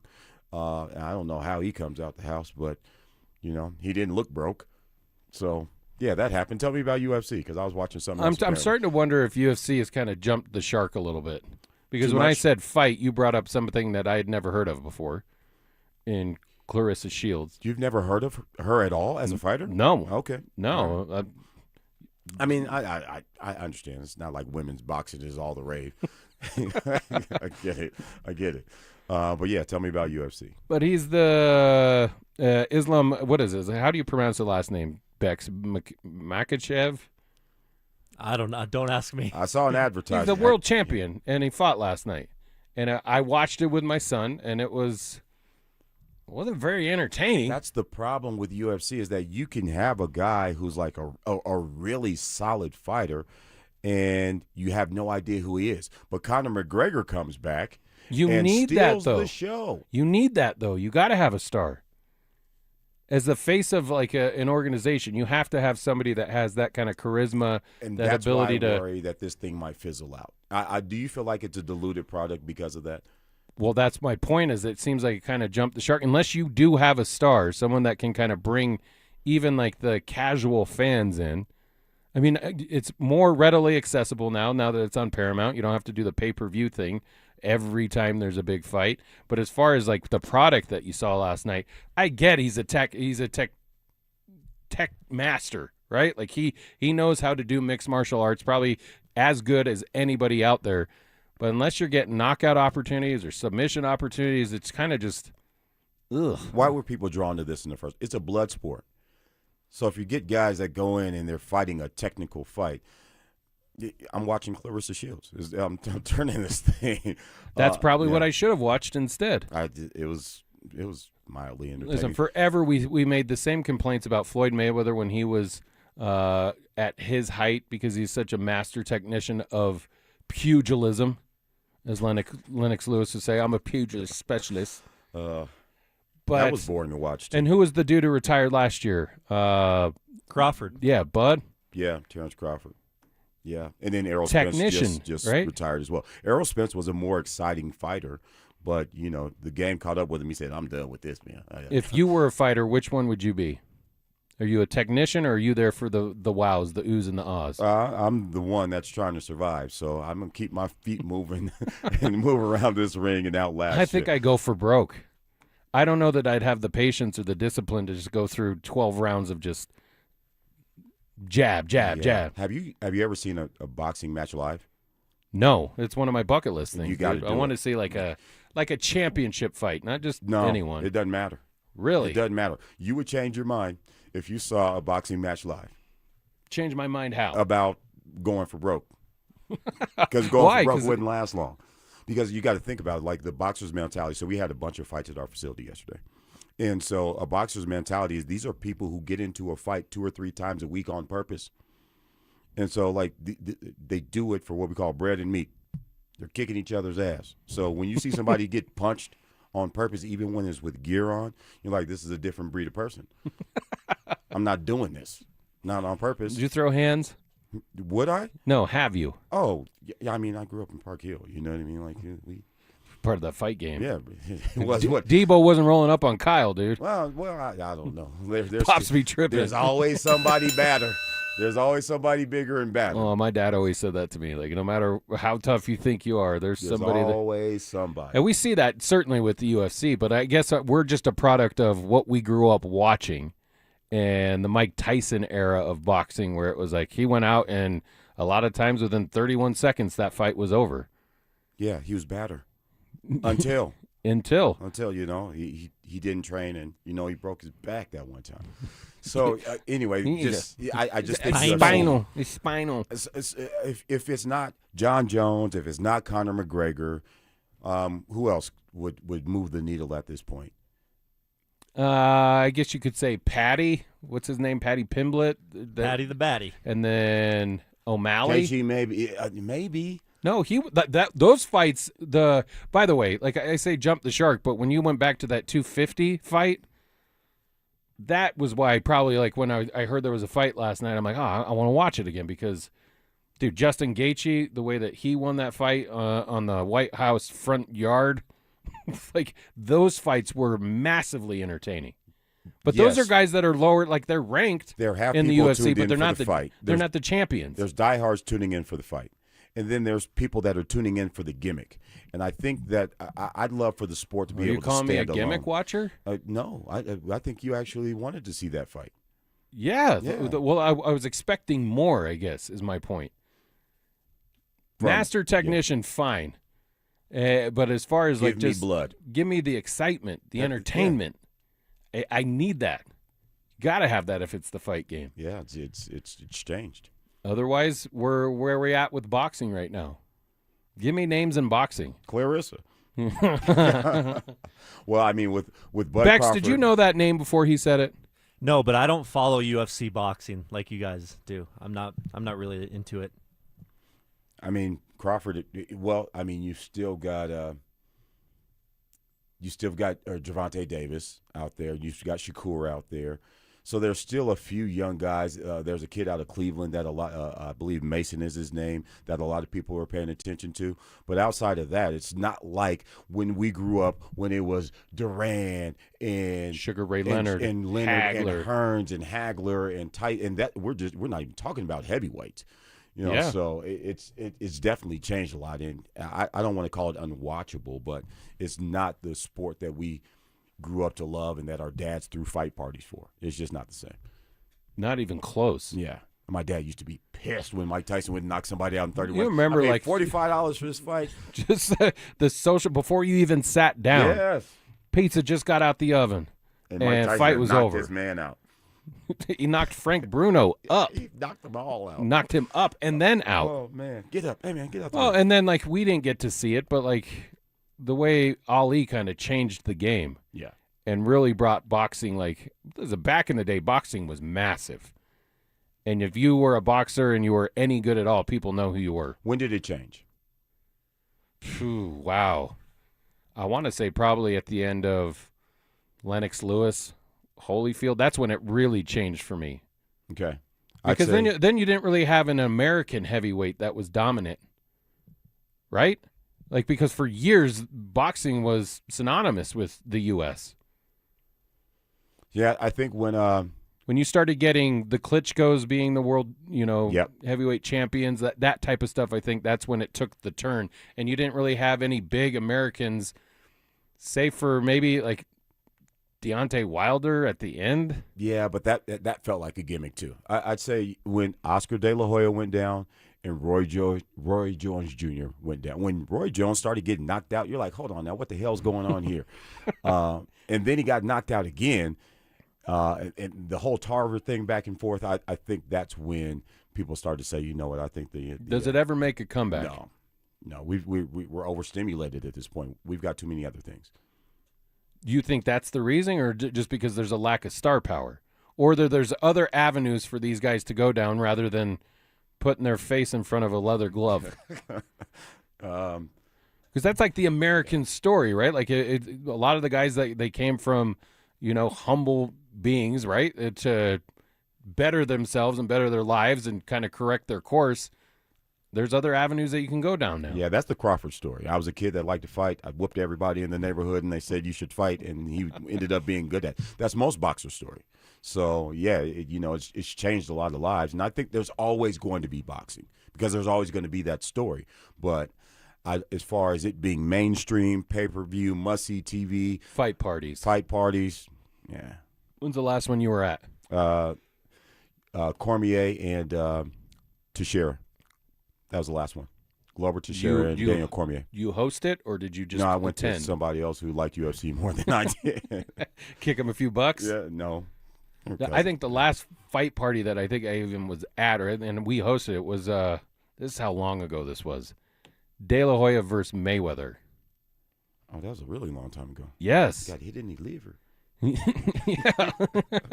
Yeah, that was like a different fight, buddy. That was Oscar. That was Oscar's. Like, okay, all right, Oscar, go back to promoting. It's just a lack of star power that they think you have to have for boxing to get back anywhere close to what it was at one time. I don't think it gets there. We get to a quick break, but when we come back into the Broncos preseason game number 1, who shined? Who do you think needed to play better? Or are we putting too much emphasis on a preseason game 1? We do that next. Catch up on everything happening at DenverSports.com. Weeknights from 6 p.m. to 7 p.m. with Denver Sports Tonight. Denver Sports, 104.3 The Fan. DenverSports.com and the Denver Sports app. Hey, what's up, guys? It's Zach By here. If your home's hot upstairs and cold downstairs, that's more than annoying. It's a sign your system's leaking air and wasting money. And with utility bills climbing, energy efficiency matters. That's why homeowners trust AeroSeal Colorado. Their innovative sealing technology boosts comfort, cuts energy use, and even gives you cleaner indoor air as a nice bonus. Customers love it. A 4.9 Google rating, and some folks practically write books after the job's done. AeroSealColorado.com fixes what others can't even find. AeroSeal. Comfort sealed. Tom's Garage Doors. Tom's Garage Doors. When it comes to garage doors, no one knows more. Hi, I'm Tommy Mello, CEO of Don's Garage Doors. Here's a question for you. When was the last time you thought about your garage door? Most people never do. The problem is that your garage door may be the hardest working appliance in your home. It opens and closes thousands of times every year, lifting hundreds of pounds each and every time. You change the oil in your car, you service your air conditioner, your garage door deserves the same attention. A simple tune-up catches worn parts before they fail. A tune-up keeps everything running quietly and can add years of life to your system. And that's why preventative maintenance is one of the smartest investments you can make for your garage door. Garage doors usually warn you before they break. We're here to help before that happens. Call today for a $29.95 tune-up special. From repairs to upgrades, call Don's Garage Doors. Tom's Garage Doors. Tom's Garage Doors. When it comes to garage doors, no one knows more. What if someone were to come up to you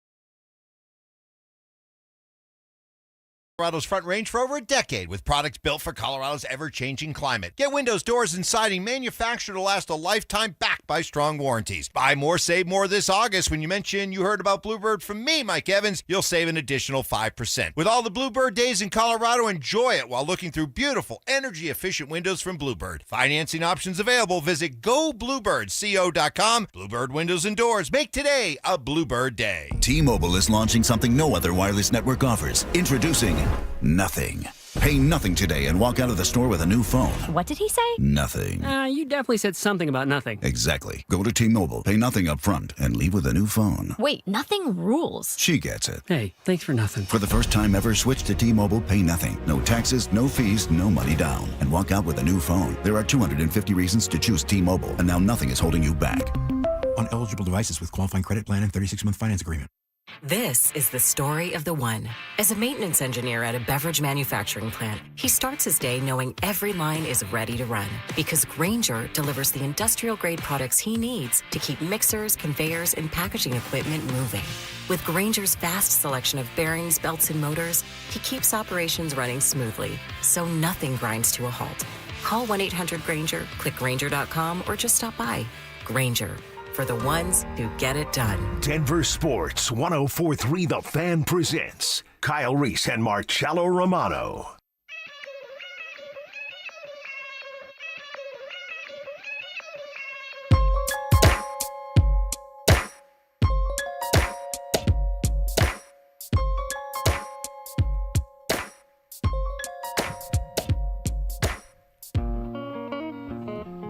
Oh, you know that one. Sing it. Shorty, how you get so fly? Early 2000s, man. Come on, spit that. Yeah, I'm not much of a rapper. I used to think I was. I think everybody in the 90s thought they were a rapper. Speaking of which, Pat McAfee boy, released a country album. Did you guys hear any of it? Talk about dude trying new things. You don't think you think it's worth the darn? It's like Prime in his rapping debut like back in the day. Back in the day. I don't know. I don't know. But I feel like he's making a career out of trying new things. There's certainly not anyone that's probably more powerful right now at ESPN than Pat McAfee, but he did drop some.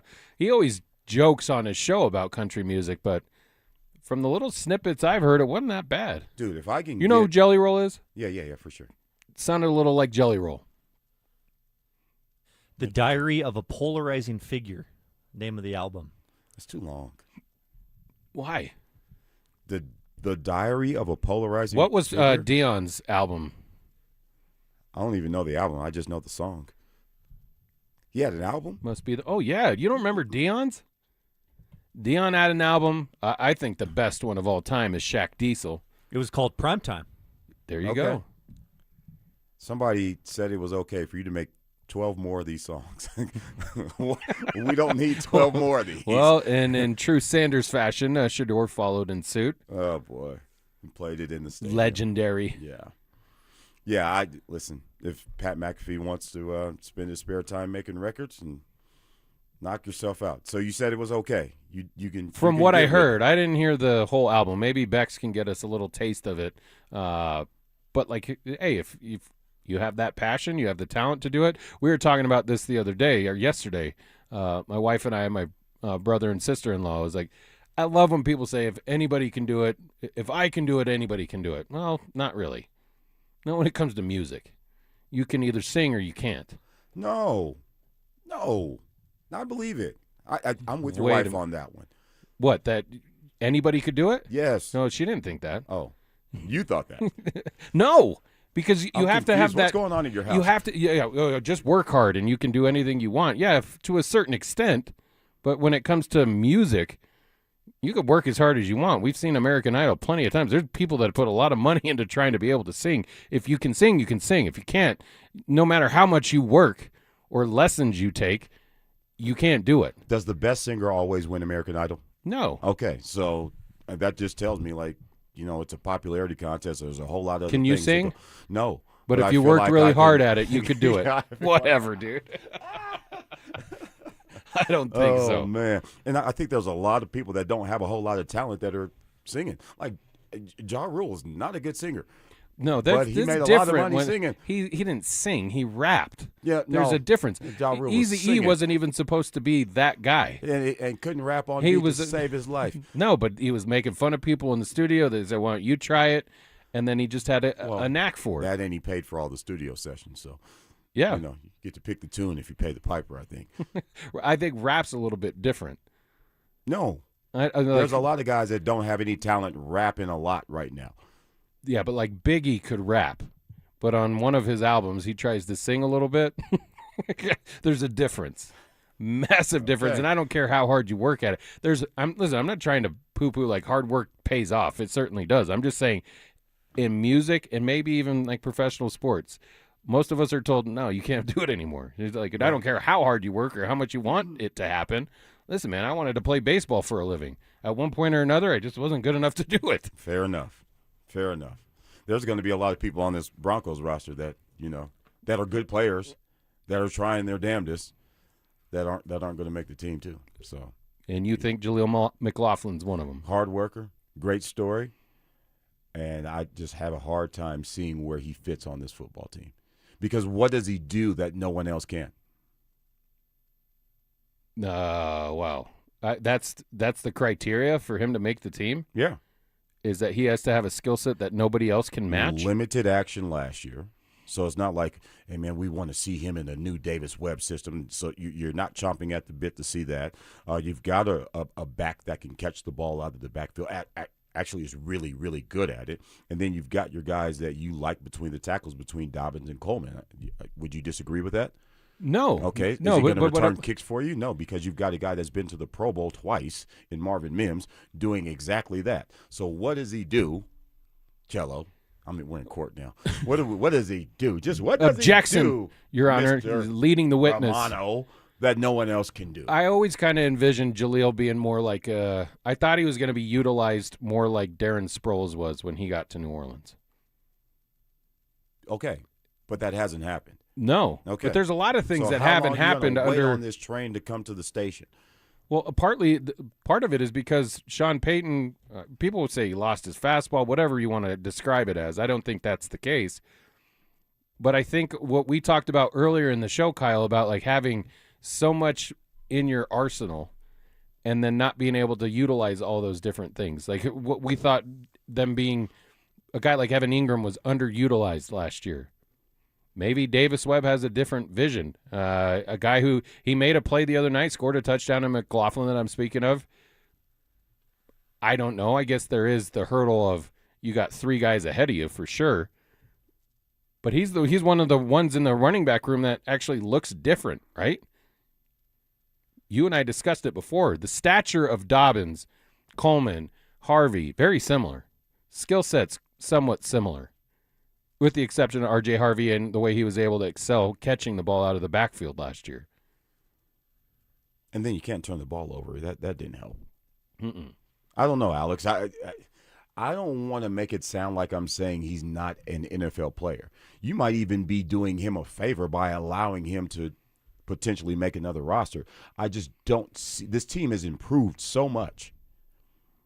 And – I think your identity that you need to find in the running game, I don't know how he fits into that because I think you flat out need some toughness, like some ground and pound in your running game this year. So you're doing it just based off the numbers now. I'm doing it based off performance. I'm doing it based off talent. I'm doing it based off numbers. How many running backs do they keep? You probably have 3 or 4. Well, we got 3 for sure, You got right? 3 for sure. Dobbins ain't going anywhere as long as he can stay healthy. I know Yep. Pinky promised he go. would. There you go. You got R.J. Harvey in his second year, a second-round pick. Jonah Coleman was referred to as the young runner before he mentioned him by name by Sean Payton during one of his press conferences. He's not going anywhere. So those 3 are locks. What other position group can you take away so that you can find a spot for a guy like Jaleel? And I don't why think, would you? You're not keeping Bidet. Why would you? Why would you do that? Look at the situation that the Broncos have been at this particular position in the last few years. We've been talking about Bidet and McLaughlin and Watson and give me some other names of just kind of like nondescript running backs that we've talked about over the last 2 years. That's it. That's it? I don't remember. But now you've got guys that you're legitimately hanging your hat on. Like J.K. Dobbins is a guy that you're expecting to be a dude this year. R.J. Harvey's going to take another step. I think we can anticipate that. It's a completely different conversation than what it was 2 years ago. Or even last year. Like, listen, people had a problem when Dobbins went down last year. Oh, he just didn't have enough. That's the area where they needed to be better. All you did was go out and get a fourth-round running back. And now all of a sudden we're completely fine with the depth at that position? Yeah, but he doesn't suck. Who? Jonah Coleman. I didn't say he did. I think he's going to be pretty damn good, as a matter of fact. So if Dobbins does go down, which I know he's not going to, even though we've never seen it, but if he does go down, then who are you inserting into that position? I think Coleman's probably a more natural fit, but you still let RJ do what RJ does. I think you're in a great position. I wouldn't have a problem, honestly, if RJ Harvey was the starter. It's not going to happen just because of where things have fallen, but RJ Harvey is a legitimate starting running back in the NFL to me. I agree with you. I just don't think a lot of people around here believe that. I think a lot of people believe he's they don't want to believe. Specialty back. They don't want to believe. They don't want to. That's all right. They don't have to see it. I see it. We see it. You think if Dobbins would have played in the AFC Championship game, the Broncos would have won that game? Yes. I think if they convert 4th and 1, I think if there's not a bad spot on 3rd down and they convert 4th and 1, you win that game. There's so many ifs around that game. The biggest one, of course, is if Bo Nix plays, they win. They're going to the Super Bowl. Yeah. That doesn't happen. You come out, you start fast, you score early, you have an 11 or 12 play drive, then you shot yourself in the foot. Take the points. I don't think R.J. Harvey Then was Will bad Lutz in is that complaining about where the placement was on a field goal, that it was 6 yards, not 7 yards, then he misspoke and misremembered. By the way, bad snap on a field goal on Friday, and then he missed the next one, the 56-yarder? Yeah, we talked about if there was something to nitpick at, that would be it. Well, on the broadcast, they kept talking about how many consecutive point-after touchdowns he's made. All right, we got to get to a quick break. When we come back, Alex, you got questions? I got questions. We got answers. Want real Broncos talk? Cecil Lammy and Andrew Mason bring the heat on Orange and Blue Today. The most passionate intelligence and in-depth Broncos coverage in the game. Weekdays at 5 p.m. on the Denver Sports 104.3 The Fan YouTube channel. Hit subscribe at Denver Sports 104.3 and never miss another take. Orange and Blue Today, powered by Ramos Law, official injury law firm partner of the Denver Broncos. Denver Sports 104.3 The Fan. Hey guys, it's Mark Schlereth. I just made one of the best decisions of my life. I got rid of my glasses. I went to Cutarelli Vision and had refractive lens exchange, RLE. I wore glasses for distance vision, but I got to that inevitable point in life where I was always needing those reading glasses just to do about anything, and half the time I couldn't find them. Seeing menus, texting, reading my computer, or studying film, it was a struggle. But now I see the world perfectly, near and far, without any glasses, thanks to Cutarelli Vision RLE, the perfect permanent solution to spending your good active years not needing reading glasses. And here's the cherry on top. You'll never develop a cataract. Dr. Cutarelli is Colorado's most experienced with over 90,000 vision correction procedures. You can trust him to know if it's the right time for you and RLE. Schedule your free Zoom consultation at coloradorle.com. Cutarelli Vision, RLE, no readers, glasses, or contacts, or cataracts. coloradorle.com. Recall 67A mobile appointments are now available in your area. We come to you quick, easy, and under an hour. Complete the recall to get $500 plus a warranty worth thousands. Schedule today at Cummins.recall.com. What's going on, everybody? It's Philip Lindsay, and you know in football, trust is everything. You trust your teammates, your coaching staff, and the people who have your back on and off the field. That's exactly how I look at buying jewelry. I've been shopping at Williams Jewelers for years because they're Denver born and raised, family owned, and they genuinely care about their customers. They're not just trying to make a sale. They're going to take the time to explain what you need to do and what you're getting ready to buy. Walk you through every step in detail so you feel comfortable about buying that diamond that you're looking for. I picked up rings, earrings, and gifts there for special people in my life. And I'll be honest with you, my wife loves everything I have brought home from Williams Jewelers. That makes me look really, really good. And football season is back, of course. And if you're thinking about making that big play for someone you love, do what I do. Go to the team you trust. Williams Jewelers even guarantees the best price in Colorado, guaranteed, like I said earlier, so you know you're winning. Stop by Williams Jewelers in Cherry Creek North or Inglewood and see why they've earned my trust. And let them know when you step through one of those beautiful doors that Philip Lindsay sent you. Every year, summer ends and the kids go back to school. This year, I'm going back too, at My Computer Career. They helped me get financial aid, and I got to choose online or on-campus classes that fit my needs. Now I'm on a fast track to a high-demand IT career where the rewards can finally match my value. Visit mycomputercareer.edu and take the free career evaluation today. That's mycomputercareer.edu. It's never too late to go back to school. Financial aid is available to those who qualify, including VA benefits.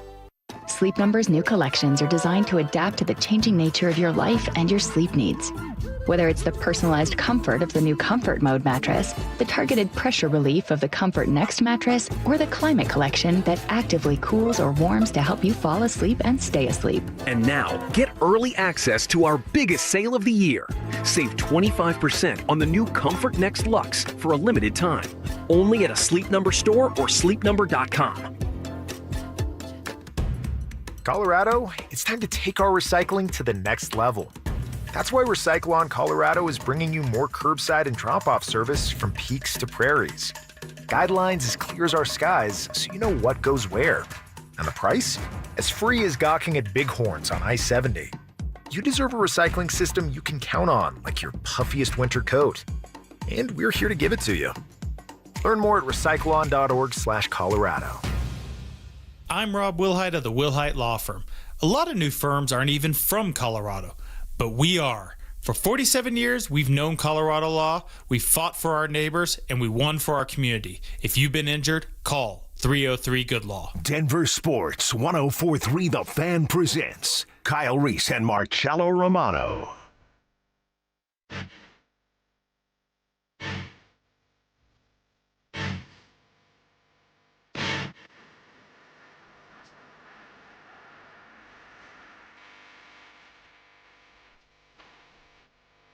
You ready, Kyle?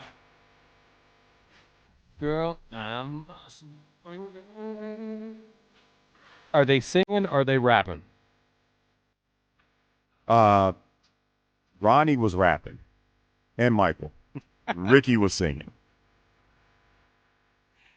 That's when it took the turn. Here comes Rick. No, he's probably another 4 or 5 bars.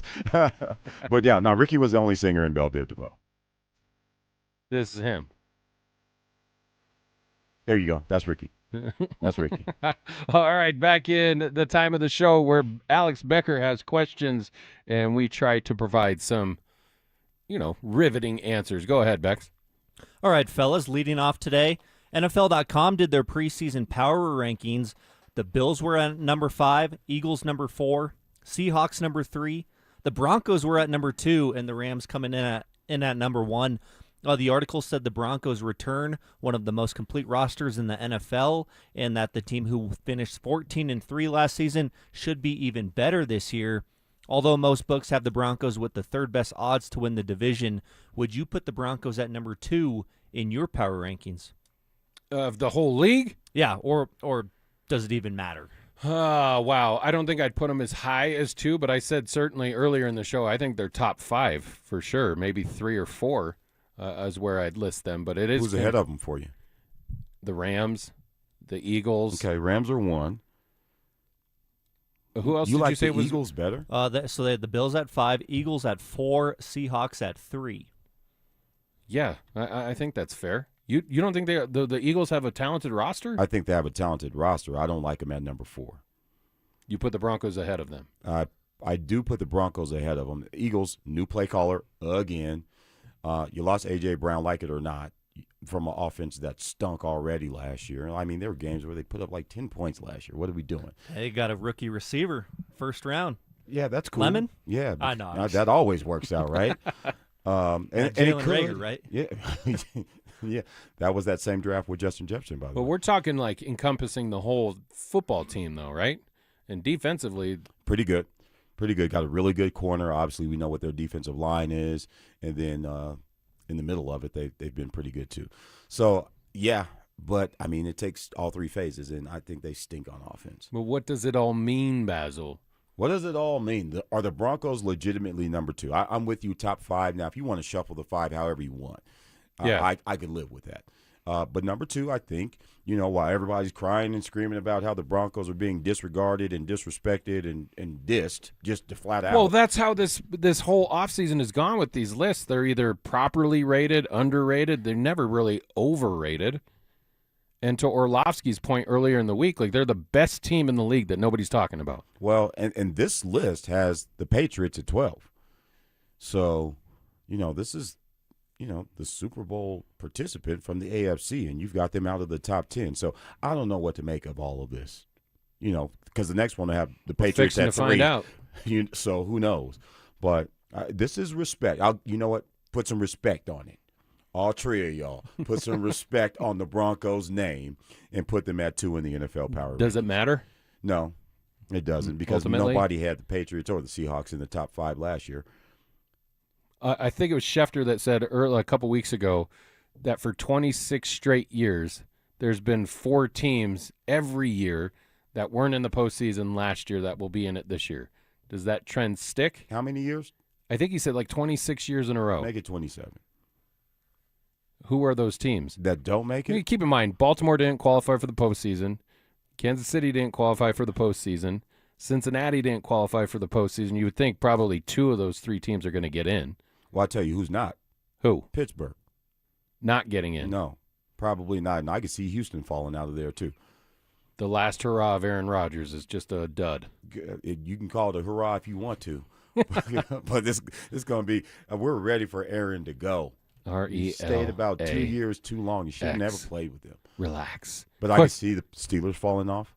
I could see, again, the Texans, maybe even the Panthers falling off. So there's 3 teams for you right there.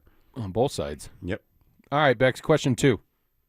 Okay, after 18 NBA seasons, Russell Westbrook is calling it a career, a 9-time All-NBA member, and a 2017 MVP.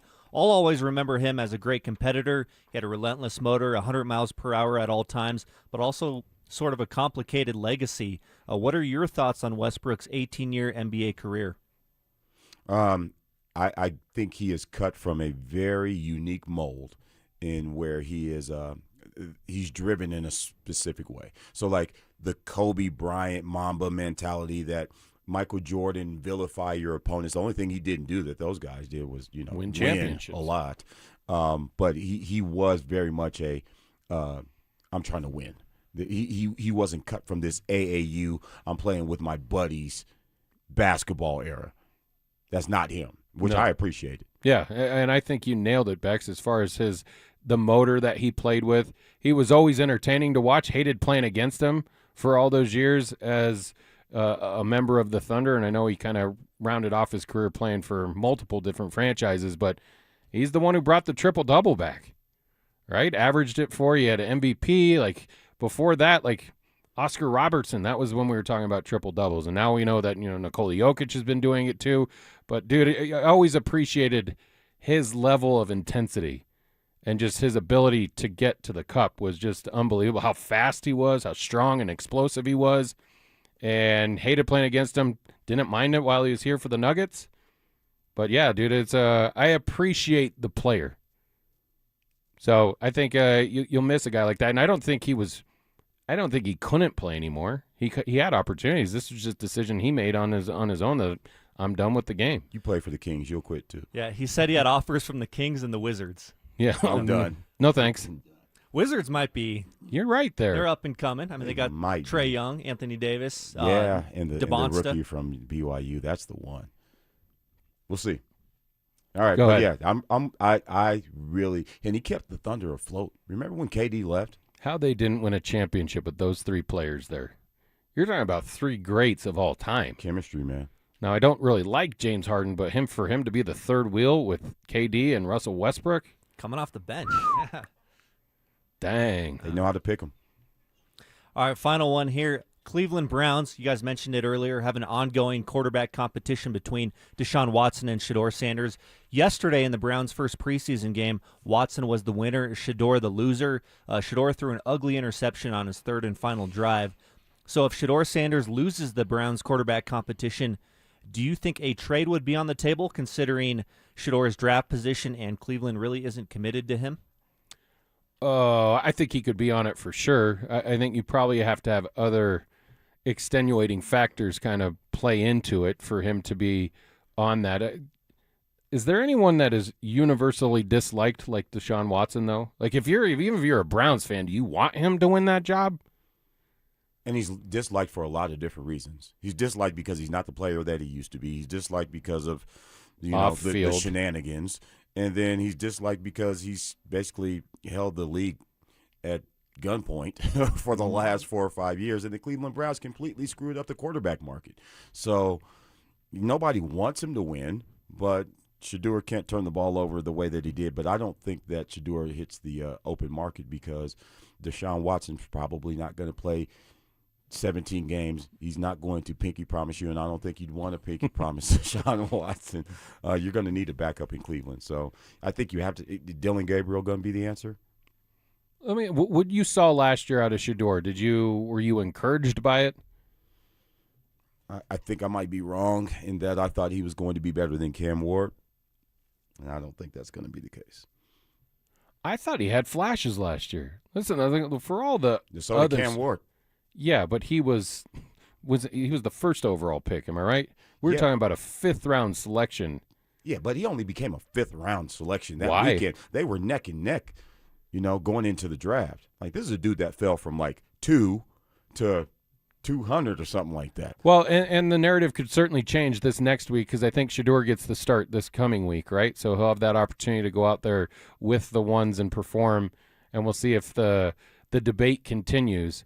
I'm rooting for Shedeur Sanders, dude. I just listen. You can talk about all the other shenanigans that come along with Shedeur Sanders, but for whatever reason, when he got those opportunities last year, the numbers weren't all that great. The team stunk. He played better than most people want to give him credit for, I think. Okay. I do think whoever the Browns quarterback is probably will be unsuccessful because that's what happens if you're a Browns quarterback. I mean, how many guys have failed? The list continues. All right, we got to get to a quick break. Coming up, hour 3, back into the Denver Broncos. Plus, where are the Rockies? We have a quota. I think it's been extended, right? I think we have 57 seconds that we can get into that. And where will they end up? Do they avoid the 100-loss mark this season? Do all that in hour number 3. It's Training Camp 2026, Unfinished Business. Stokely and Evans with Mark Schlereth will kick things off starting at 6 a.m., powered by Applied Future Technologies. Then Dover and Cecil will react live to all the action until 2 p.m. Thanks to Denver Roof Pros and Beyond Dino Law Firm. At 2, The Drive will recap the day thanks to Aero Seal Colorado. Stay locked into Denver Sports 104.3 The Fan and DenverSports.com for all the latest news and information during football season. Denver Sports 104.3 The Fan. Progressive presents the Museum of You. We begin our tour with a unique piece, a relic from the early big screen television era. Remarkable. Next, we find a juicer, which historians believe has only ever been used once. And finally, compact discs from the emo era. A rare find indeed. Some things should be history, but until then, you could protect what's important to you and save by bundling your auto insurance with a renter's policy from Progressive. Progressive Casualty Insurance Company affiliates and other insurers. Not available in all states or situations. This is the story of the one. As a maintenance engineer at a beverage manufacturing plant, he starts his day knowing every line is ready to run because Grainger delivers the industrial-grade products he needs to keep mixers, conveyors, and packaging equipment moving. With Grainger's vast selection of bearings, belts, and motors, he keeps operations running smoothly, so nothing grinds to a halt. Call 1-800-GRAINGER, click Grainger.com, or just stop by. Grainger, for the ones who get it done. Hey guys, Mark Schlereth here from my friends at Xfinity. What if you had the most reliable fiber-powered Wi-Fi and the price didn't change for 5 years guaranteed? Thanks to Xfinity, you don't have to worry about that part of your future. Now through August 24th, get the best price on gig Wi-Fi this summer before it disappears. Just $50 a month for 5 years. And get online in minutes with same-day Wi-Fi. You're guaranteed 5 years of super intelligent intelligent Wi-Fi that keeps you protected from online threats and finds and fixes issues before you even notice them. No annual contracts or commitments, no hidden fees, and the best equipment included. Plus, get Peacock Premium included for 2 years. Lock in your price and unlock the possibilities. Get it now at Xfinity.com. Xfinity. Imagine that. Restrictions apply. Requires paperless billing and auto pay with stored bank account. Taxes and fees extra. Speeds vary. Use of fiber coaxial cable. Learn more at Xfinity.com/same-day Wi-Fi. Summer should be a time of joy for children, but Wish kids often miss out due to their illness, creating a dark chapter during a time that should be filled with sunshine and memories. A wish from Make-A-Wish Colorado can change everything for these children, giving them the strength and hope they need to persevere in their fight against critical illness. My name is Carrie Fletcher. I'm part of the Alpine Bank family, member FDIC. Today, Alpine Bank hopes you'll decide to make a life-changing impact in the life of Colorado Wish kids by supporting Make-A-Wish Colorado. There are currently more than 450 Colorado kids with critical illnesses who are waiting for a life-changing wish, and 110 more kids will be diagnosed this summer. You can help make their wishes come true. Visit wish.org/Colorado to help Make-A-Wish Colorado grant some memorable wishes this summer.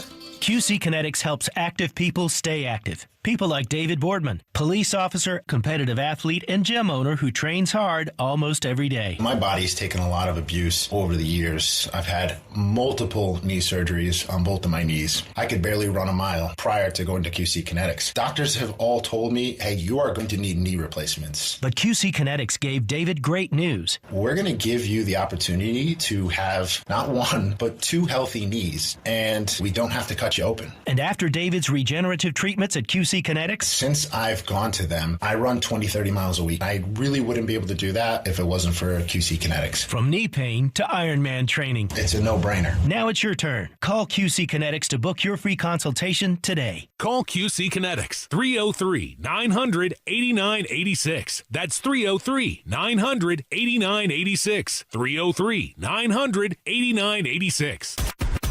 KKFN and KKFN HD1 Longmont, Denver. You're listening to Denver Sports 104.3 The Fan. Denver Sports 104.3 The Fan presents Kyle Reese and Marcello Romano.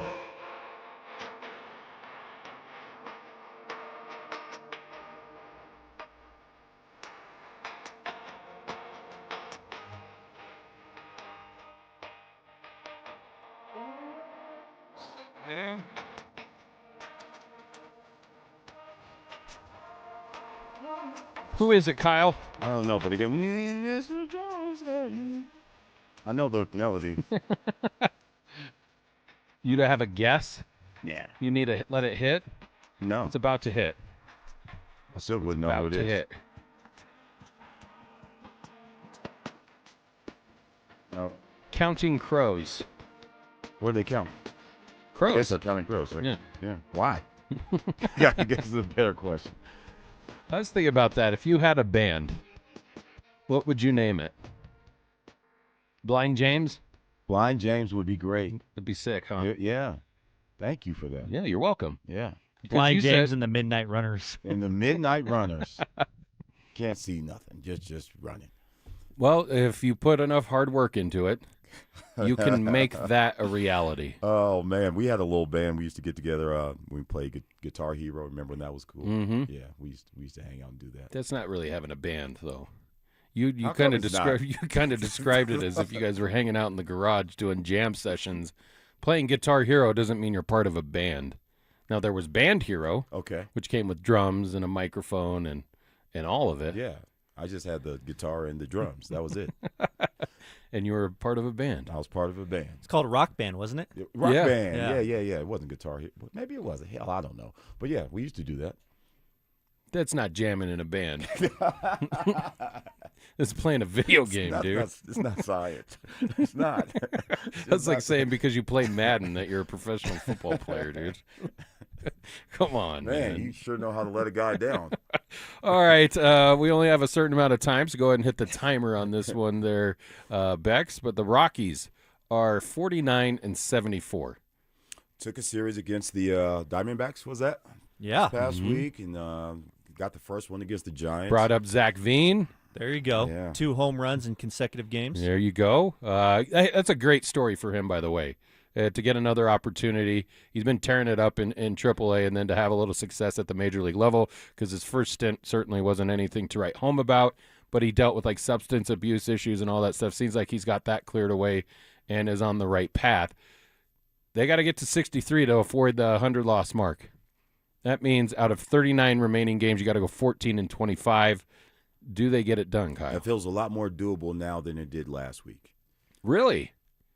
I'm not saying I think they're going to do it. I'm just saying you're 14 well, 25. no, I need a prediction, and we're running out of time. We have 13 seconds left for the Rockies quota. So. Yeah, they'll get it done, but it'll be like exactly 14. You know, I'm not expecting They're gonna to exceed. They'll be 63-99. Right on the button. Bex, do they get it done? I think they do. Yeah. Also, Charlie Condon, I don't think they will call him up because they don't want to burn his service time, and I don't think there'll be a season next year, so I think they're going to wait on him. Although I would like to see him because just like Veen, he is tearing it up in AAA. Yeah, at some point or another, you want to be rewarded for it, but I get you have the logistics behind it that you don't want to burn that stuff there. So I don't know where he plays either. That's a crazy question to ask right now, right? Like, years gone by, you're like, just bring him up. I don't care. Like, even with Zach Veen, when they brought him up, it wasn't just to be like every day, like, well, we'll mix him in and out. We'll see what happens with it. But, yeah, I think they do get it done. In fact, I think I'm going to say they win 64 games. And that'll be your lasting memory. 64-98 for the unforeseeable future of the Colorado Rockies that they So didn't lose. enjoy the Major League Baseball while you have it for this last, month and a half of the regular season, because it could be a while before we see it again. All right, there you go. Done. Check. You like Charlie Condon? For what? To be a baseball player? I think you have to view every player through the same lens. What's it going to look like 2 years from now? Well, we don't know. Yeah. Well, I it's mean, a long time to that wait. Might be only 1 year of baseball. If they do end up losing 100 That's the kid games, from Georgia, too. right? Yes. Yeah. Condon, top pick. Yeah. I think third overall, maybe second. Big, like 6. Yeah. 6'6" or something like that. 6'6", something big like that. And they got the new the catcher that they selected in this year's draft as well. Jackson. So, should be interesting to see. It's fun to have players to be excited about. I'll give you that. But that's it. There you go. All right. What's next? I got somebody in support of you saying that is a band. Thank you. Oh, yes, it is. Is there a name on there? Say it how you said it again. Is there a name on there? No, I don't see a name on there. Okay. It's from the 719. Okay, 719. Stand up. Yeah, there you go. Guitar Hero, Garage Band, whatever it is. Did you ever actually play an instrument? Yeah. Oh, I think you told me that. Snare drum. No, but you said piano. That's how you knew the Cheers. In college. Yeah, Cheers song. I started doing that in college, but I played snare drum in like 5th grade. Gosh, the interesting facts that we know. This from Just ask more questions. Our buddy in Evans, Brian, says, for all we know, Kyle has a country album himself. Yeah, no. It wasn't that long ago that we found out about his acting career. If Pat McAfee can do it, what's the polarizing profile? What's the name of the album again? The profile of a polarizing person? Diary of a Polarizing Figure. What the hell, man? Who can't do that? Oh, wow. I think if I tried hard enough, I could do that. Put out an album. Yeah. I don't and think give so. it a really bad name like that. No, yours would be Blind James. Yeah. And the Midnight Runners. Thank you. There you have it. Thank you guys for contributing, by the way. All right. Other takeaways from the other – when you watched the Broncos get in or roll into Atlanta, go back to Friday morning maybe. Who were the names of the guys that you wanted to see action out of? R.J. Harvey, for sure. Jonah Coleman. Jahdae Barron. Q Robinson. There you go. Q Robinson, for sure. And then you can add, like, a Torian York or Red Murdoch. Those kinds. I wanted to see young guys. I don't need to see Riley Moss. Although it's nice to see him. Listen, Cortland Sutton shined. And that's not like a big surprise. He's one of the better players on this roster. But for all we heard about, I was wanting to see more, I guess, a little bit more out of Pat Bryant. Yeah, but those guys lathered up, and I'm good with that. And Pat Bryant, a second-year guy, you wouldn't think that he was at a point in his career where he could check out early, but I don't need to see it. I feel like I know what it is. When I watched the first route that he ran, which was basically what we call a 180, when you run off a defender and then run right back down your stem, for him to be able to do that when he's not known as a guy that's the catch he had, right? Yeah, but he's not known as a guy that's going to threaten you with speed. So for him to execute in that, okay, all right. There's another layer of his game that I didn't know he had. I'll take it. Well, that's why I wanted to see more because, listen, last year he certainly made Devon Vele expendable, and Devon Vele had a pretty damn good rookie season. And it looked like he had a lot of chemistry with Bo Nix, but whatever Pat Bryant did early in camp gave the Broncos enough comfort to say we can deal that because we think we have a player that's as good or will be better than Devon Vele and Pat Bryant. And be right about it. But when Sean Payton left to go to Drew Brees' induction ceremony for the Hall of Fame last week, Vance Joseph kind of ran the deal, right? And when he was at his press conference afterwards, he was asked about Pat Bryant, and he said he's the guy in that room.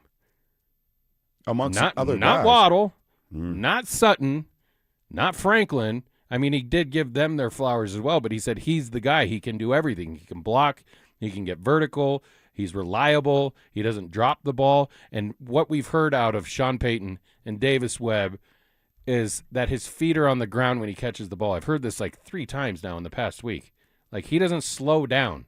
And if the ball is placed properly, he's not jumping out of the air or up in the air to go catch a ball. His feet are on the ground when he catches it, and he can kind of get it to the next level. So I'll be interested to see. What does that mean to you? Just that it's efficient. Okay. Right? Yeah.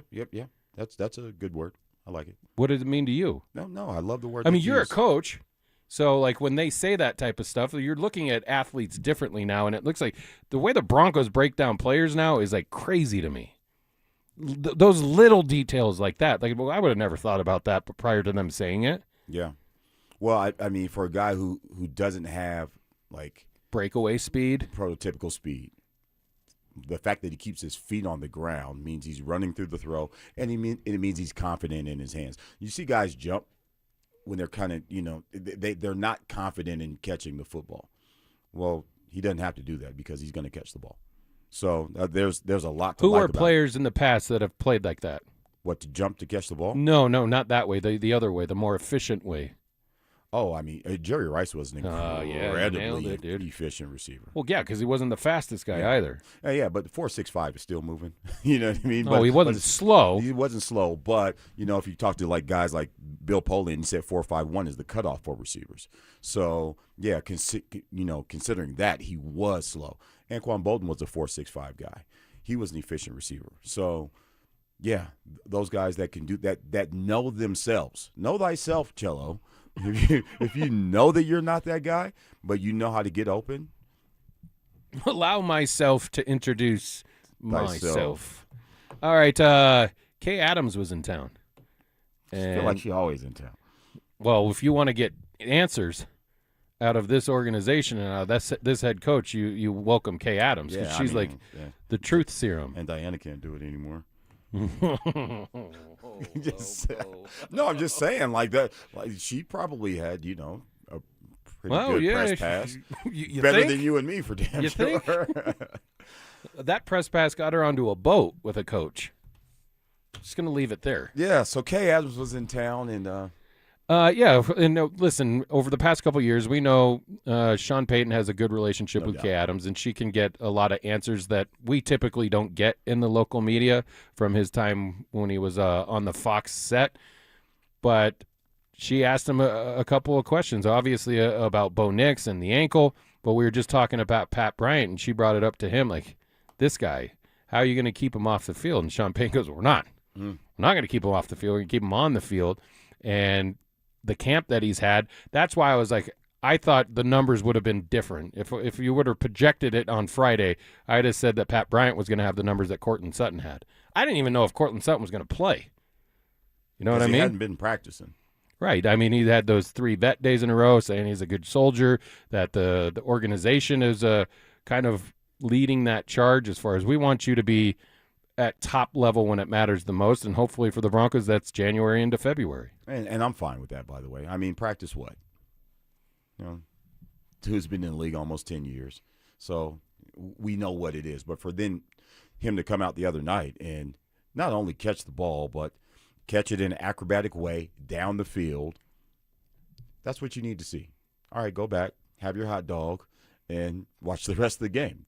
So I'm fine with that out of Cortland Sutton. And it gives opportunity to younger guys, and you saw those guys take advantage of those opportunities the other night as well. All right, she was also asking Sean Payton about Davis Webb and his decision to relinquish the play calling duties, even though it was his identity. He said that he's not sure he's as good at 62 as he was at 42. We talked about the quotes that he gave us, the breadcrumbs that he gave us last year of, I don't like to drive at night in the rain anymore. With age comes, more reservations about certain play calls. But she asked why he was able to do that and if Davis Webb will succeed. I don't know if we have any of that sound, Alex, but I do think the one thing that he said about, because we've had this discussion, how long will the leash be? Will he interject? Sean Payton a couple weeks back said there will be suggestions and mandates for him to abide by while doing his job as the offensive coordinator now in Davis Webb. But he also said it was like his analogy was driver's ed. He's like, when you started driving and that instructor was in the seat next to you and they had their own little brake and their own steering wheel, he's like, that's the way it's going to be for Davis Webb. He said he won't fail because he won't allow him to fail, but I didn't love the analogy because I'm a parent right now. My youngest son just got his permit, and I'm in that passenger seat. And I don't know that it always makes him super comfortable being driving if we're constantly harping on him about certain things. Obviously, as he gets better driving, we won't talk as much about it. But right now, he's only had it a month. We're constantly giving him pointers, reminding him about things. I don't think that you can perform. Like, he'll get nervous. My son I'm talking about, and probably mistakes happen. I don't love the analogy because it's going to be like, Sean's like, I still have my hand on the steering wheel.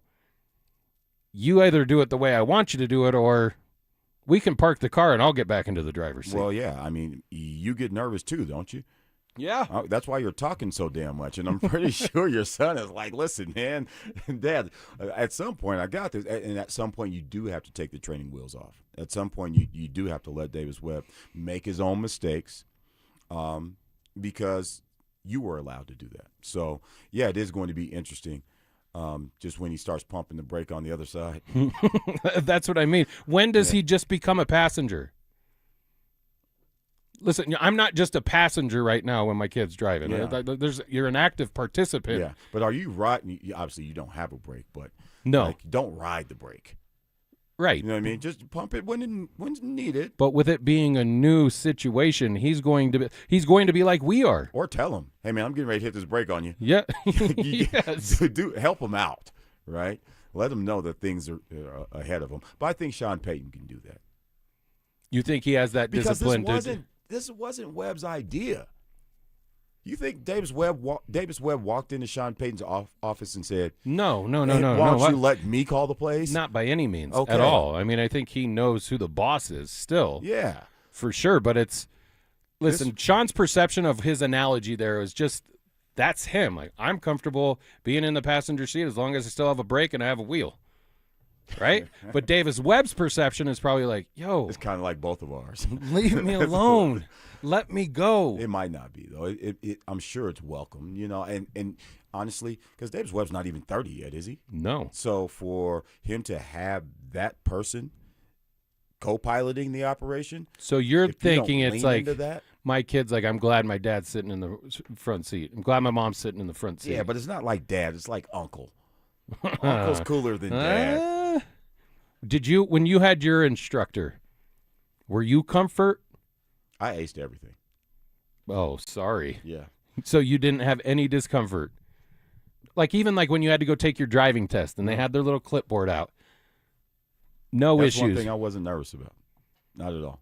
I wasn't nervous about passing, but it's uncomfortable. Somebody that now he knows Sean, but critiquing your every little Sean, thing. Though? Does he know and Sean? Every time they wrote on that clipboard, you're like, what are they writing?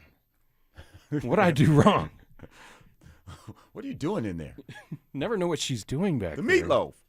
Ma. All right, we got some Kay Adams audio, you said? No, it's not working right now. Oh, but okay. that was the analogy that I wanted to bring up. I just don't know.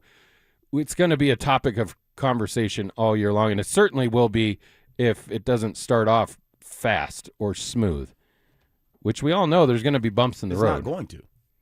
They're going to be bumps in the road, and like I said, you play the Rams week 3.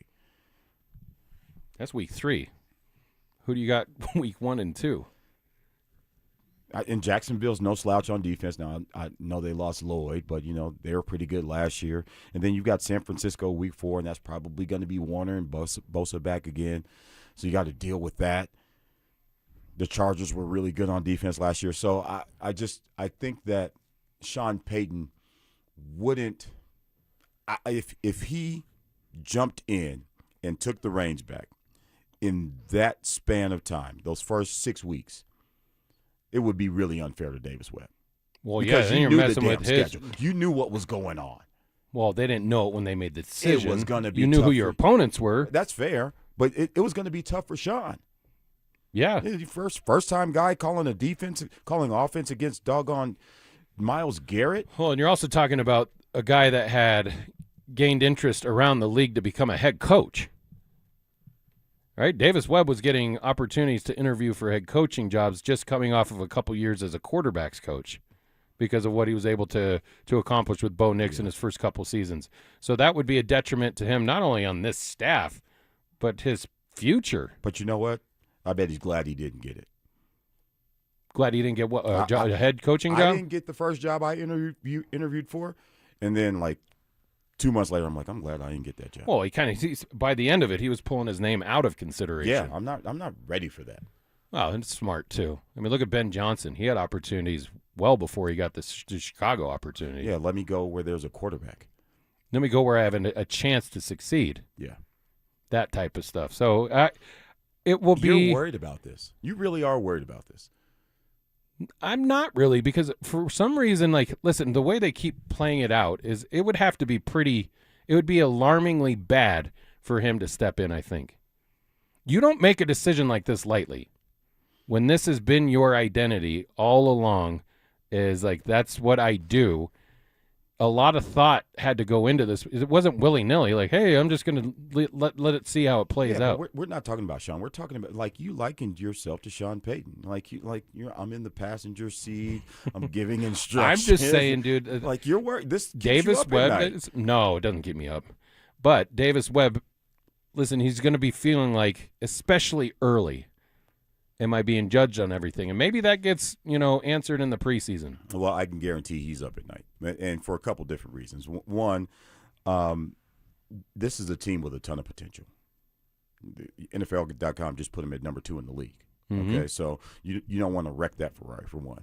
And then 2, you don't want to disappoint Sean Payton, and you know that he's watching. So there is quite a bit of pressure on him, and there probably will be a few mistakes. Now, I don't think it's Nathaniel Hackett-level mistakes where you can't get the doggone play in and your home crowd is counting down the play clock. That operation is gone. But there's going to be a few bumps in the road, just operation things. To wrap up his conversation with Kay Adams, he said things last year that we thought were a bit much for that team going into a season where you just went 10-7. You got beat up in the playoffs when you finally got there in Buffalo. And Kay Adams, last year he's like, this is a championship team. And Bo Nix in the coming years will be a top 4 or 5 quarterback in the league.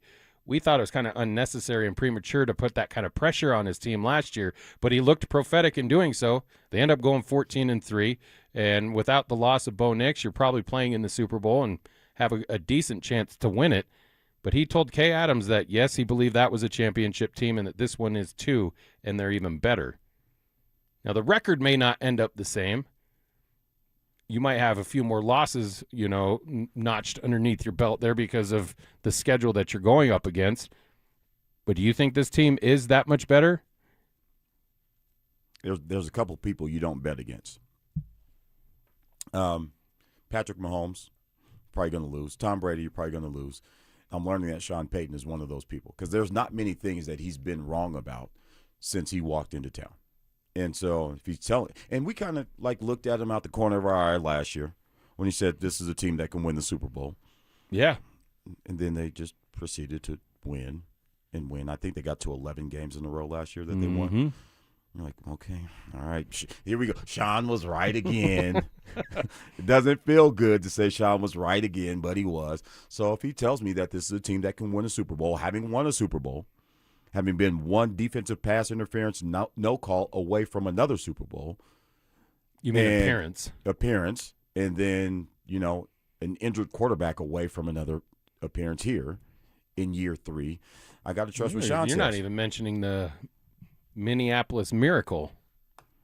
Oh, yeah, Stephon Diggs. Yeah. And Case Keenum. Yes. The hell was that? So, yeah, I trust Sean. I trust him. And when we did our predictions a couple weeks back, which we have on record. Oh, see. No. This isn't I'm not saying anything against you on it. You said Bills and Rams. I did. But outside of that, you like the Broncos' chances to get there over anyone else in the AFC, or they have, other than the Buffalo Bills, who's the main hurdle in the AFC? I think the Chargers are going to be. I want to see, at least, because for years and years we believe that the Chargers are going to be good, and then there's always a reason that they're not. And even with all the injuries last year, they still made the playoffs. So yeah. So I think you're going to have to deal with them. I'm not buying the Ravens like everybody else. I'm selling. I don't believe you're going to have to show me that you can do it 2 years in a row, Trevor Lawrence, in that division. So, Bills, Broncos. Who else? Who else would you put in the AFC in that conversation? I'm to your point a minute ago about don't bet against Patrick Mahomes. I'm waiting to see how that looks. As I told you a couple weeks ago when they did that the League is Back weekend or whatever, I was watching the coverage of the Chiefs out at their training camp. He did not look comfortable. He didn't look comfortable wearing the brace. He didn't look like he was super mobile. I just don't know how you get there with a month to go, and I think the Chiefs are kind of rolling the dice a little bit to state that he's going to be playing in that week 1.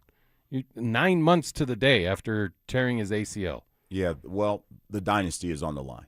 I don't think you can ease Patrick Mahomes back into it because I don't think you have a year to spare if you're the Chiefs.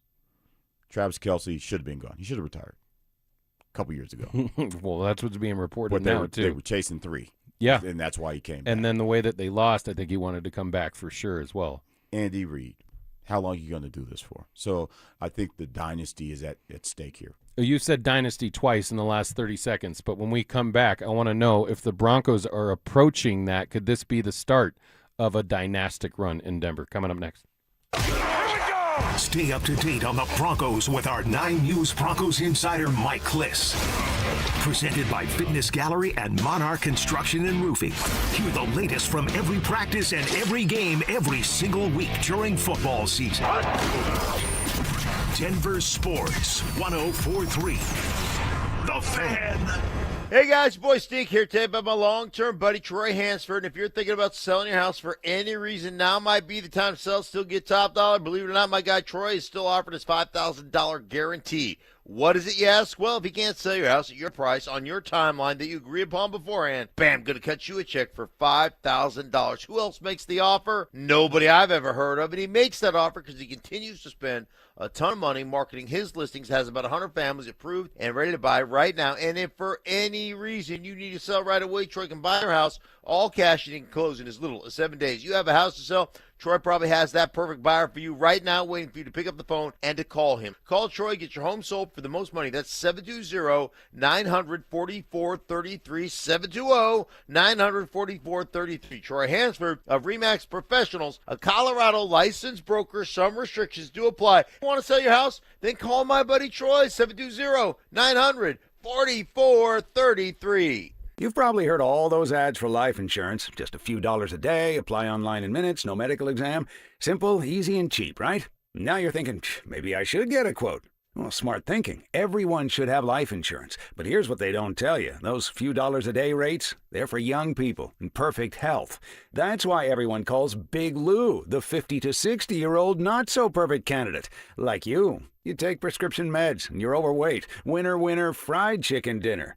Well, Big Lou works with life insurance companies that want people like you, with no surprises after you apply. In fact, if you're a 50-year-old guy with a few health glitches, Lou could probably find you $1 million of term life coverage for about $200 a month. So yeah, you need life insurance. But unless you're young and healthy, you gotta call Big Lou, because he's like you, older, heavier, and on meds too. Get a quote right now at 800-230-2777, 800-230-2777, or biglou.com. 2026 is shaping up to be an amazing year to buy a home in Colorado. If you've been dreaming about getting into your first place, upgrading for more space, or downsizing for a simpler lifestyle, now is a smart time to start planning. And the first step is easy. Get pre-approved. With American Financing, you can get it done in 24 hours or less, so you'll know exactly what you can afford before you start shopping. Rates have been dropping, home prices are steady, and more homes are hitting the market. You could score the right home at the right price and lock in a monthly payment that fits your budget without stretching yourself thin. And unlike renting, every payment you make goes toward your future, not your landlord's. And here's a misconception that they love to bust. You don't need 20% down. Many buyers purchase with as little as 3% down. So if home ownership is on your 2026 goals list, make it happen. Call American Financing, 303-695-7000. That's 303-695-7000, or visit them online at americanfinancing.net. NMLS 182334, NMLSconsumeraccess.org. Ryan Reynolds here from Mint Mobile.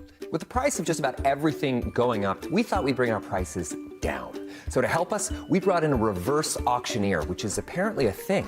Mint Mobile Premium Wireless. How to get 30, 30, how to get 30, how to get 20, 20, 20, how to get 20, 20, how to get 15, 15, 15, 15, just $15 a month? Sold! Visit mintmobile.com/radio. Upfront payment of $45 for 3 months, $90 for 6 months, or $180 for 12-month plan required. $15 per month equivalent. Taxes and fees extra. Initial plan term only. Greater than 50 gigabytes may slow when network is busy. See terms. I have a dare for you. After you use your old mop and bucket, put on your whitest socks and walk across the floor. Now look down. What's that gray stuff on your socks? I used to have that too, until I switched to Swiffer Power Mop. Swiffer Power Mop breaks down and locks away tough messes. Take the dare. Try Swiffer Power Mop. White sock approved. The smarter way to clean your floors. It's time to make the swap. Swiffer Power Mop. Wake up, wake up, wake up. Rise and shine, Colorado. Good morning, Vietnam! The sports world never sleeps, and neither do we. Why don't you wake up and smell what you shoveling? So here's Kyle, Reese, and Marcello Romano with your wake-up call. Just a wake up, wake up. 9:30 on a Sunday morning in the Mile High City. Time to wake up and reset. Pop quiz, hot shot. All right. Best Snoop song ever. Well, this is one of mine. Is it? Yeah. Okay. You don't like this one? Mm-mm. What's your favorite? Doggy Dog World. It's a doggy dog. Off the first album. The only album that Snoop really had. Every other album was trash.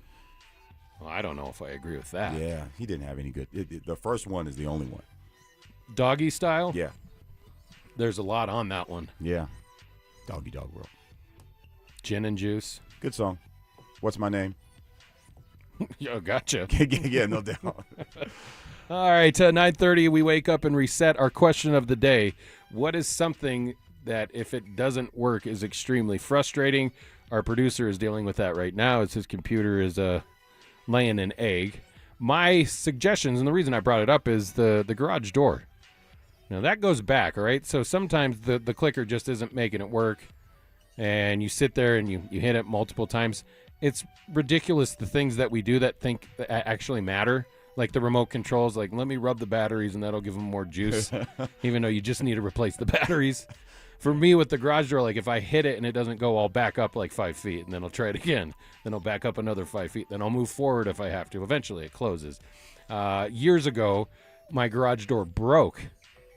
You know how heavy those damn garage doors are? Not very. Like oh, hell yeah, they are. They're just awkward. No, it's when just long. Dude, when the spring breaks. Oh, okay. I haven't had that. Yeah, you don't want to have that. My garage door's jacked up too, though. Maybe we need like somebody to. Is there any garage door specialist? Yeah, dude. Give us some hints on the text line.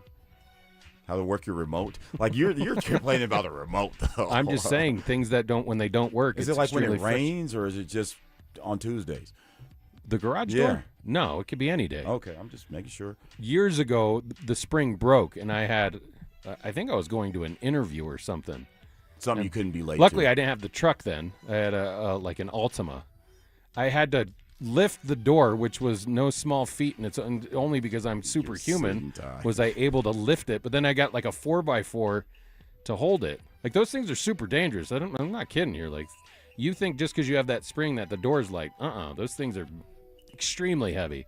I had to like wedge a 4x4 underneath the side of the door just to get the car out. And then when I moved it to like let it down so it didn't just slam into the ground, that was no small feat either. Luckily, I have superhuman strength when needed. So you could get involved with the show today. Yeah, help us out. Some of the nominees that we got on the text line was coworkers. When they don't work. It's super frustrating. Did more than one person say that? I think I got a couple nominees for that one. That's pretty good. How about yours? What was yours again? AirDrop on the phone. Yeah. It's really frustrating. But computers in general, phone in general. Technology, I think, is the one that's most frustrating. Do you ever feel like when your phone doesn't work or it's slow, like it's the phone company plotting on you? Like, oh, man, I need a phone, It's new the government, phone. Kyle. Yeah, it's what it is. You're on the grid. I need a new phone. And you really don't need a new phone. And it's like they just want you to come spend $1,000 or whatever it is. I always feel like there's a conspiracy against me and my phone. To bring this back into the sports world, the Denver Broncos last year, Thursday night against the Las Vegas Raiders. That offense didn't work. Whoa, and was it frustrating? Being that was the game we selected to go to, I brought the family, dropped some coin to go, and they scored 10 points. Frustrating. Yeah. What about like lawnmower or something like that? Yeah. That's a frustrating deal. Mm-hmm. Because it's not a small thing to get it back working. I think the biggest ones for me are probably the garage door and the That's not remotes. a small thing to get back working either. The garage Apparently door? it's really heavy. It is. Yeah. Alex, what did you have? Computers. Computers. And Wi-Fi. Yeah. You look like you're working hard at it right now. You look really frustrated in this moment, as a matter of fact. I won't bother you anymore by asking you questions behind the glass. Sorry. We're It's not working. You should apologize. Yeah, I apologize. That was messed up, man. All right, what else is on the text line? I don't know if I should read this one. Okay. I'm going to leave it alone. I mean, it's not. It's anonymous, but he said his wife. We won't give out your phone number. It's all right. It's really frustrating when it doesn't work. All right. I want to finish this up. I want to pay off the tease as we went into the last break. You brought up Dynasty a couple times during the end of that last segment. I did. With the amount of talent that the Broncos have added to this roster over the past couple years and the depth that we've been talking about, and certainly thinking like we have the franchise quarterback, which is the first big domino, could they be entering that run of becoming a dynasty? No. And I know this is super premature. You say no? Yeah, no. I think of dynasty. You got to win something, right? Well, I'm not saying, I'm not. You have to get that done, but is this the beginning of something like that? Well, are the Bills a dynasty? They've been really good the last 5 years or so. Or no. How about the 49ers?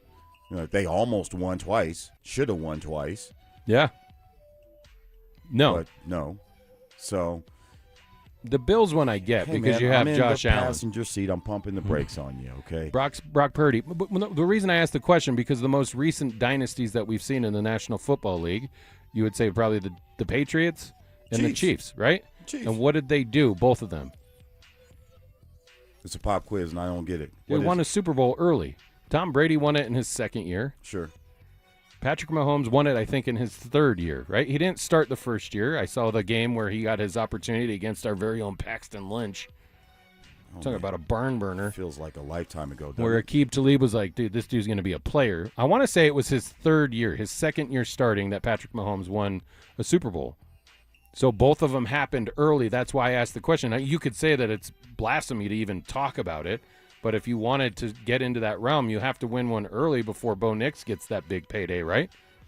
Yeah, I think that's the recipe in the NFL. Honestly, in all sports, is get them while they're on the cheap, because things get more difficult down after that.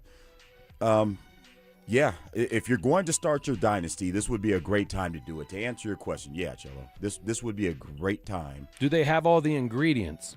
What's missing? No, I'm asking you. Yeah, I think honestly, coach, check. Quarterback, check. Defense, check. Check bit. Are you going to check the offensive line right now? Right now, yeah. Okay, But I think they have to be better. I wouldn't check it. Even though I know it's the group with the most continuity and people rave about them around the league. Dan Orlovsky, when he went on his rant, that was the second point he made, I think, was one of the best offensive lines in the league. Get Wattenberg back. I'll feel a little better about it. I still think there's a few pieces that you could get better. If you could get better at, you would. And then, obviously, the running game.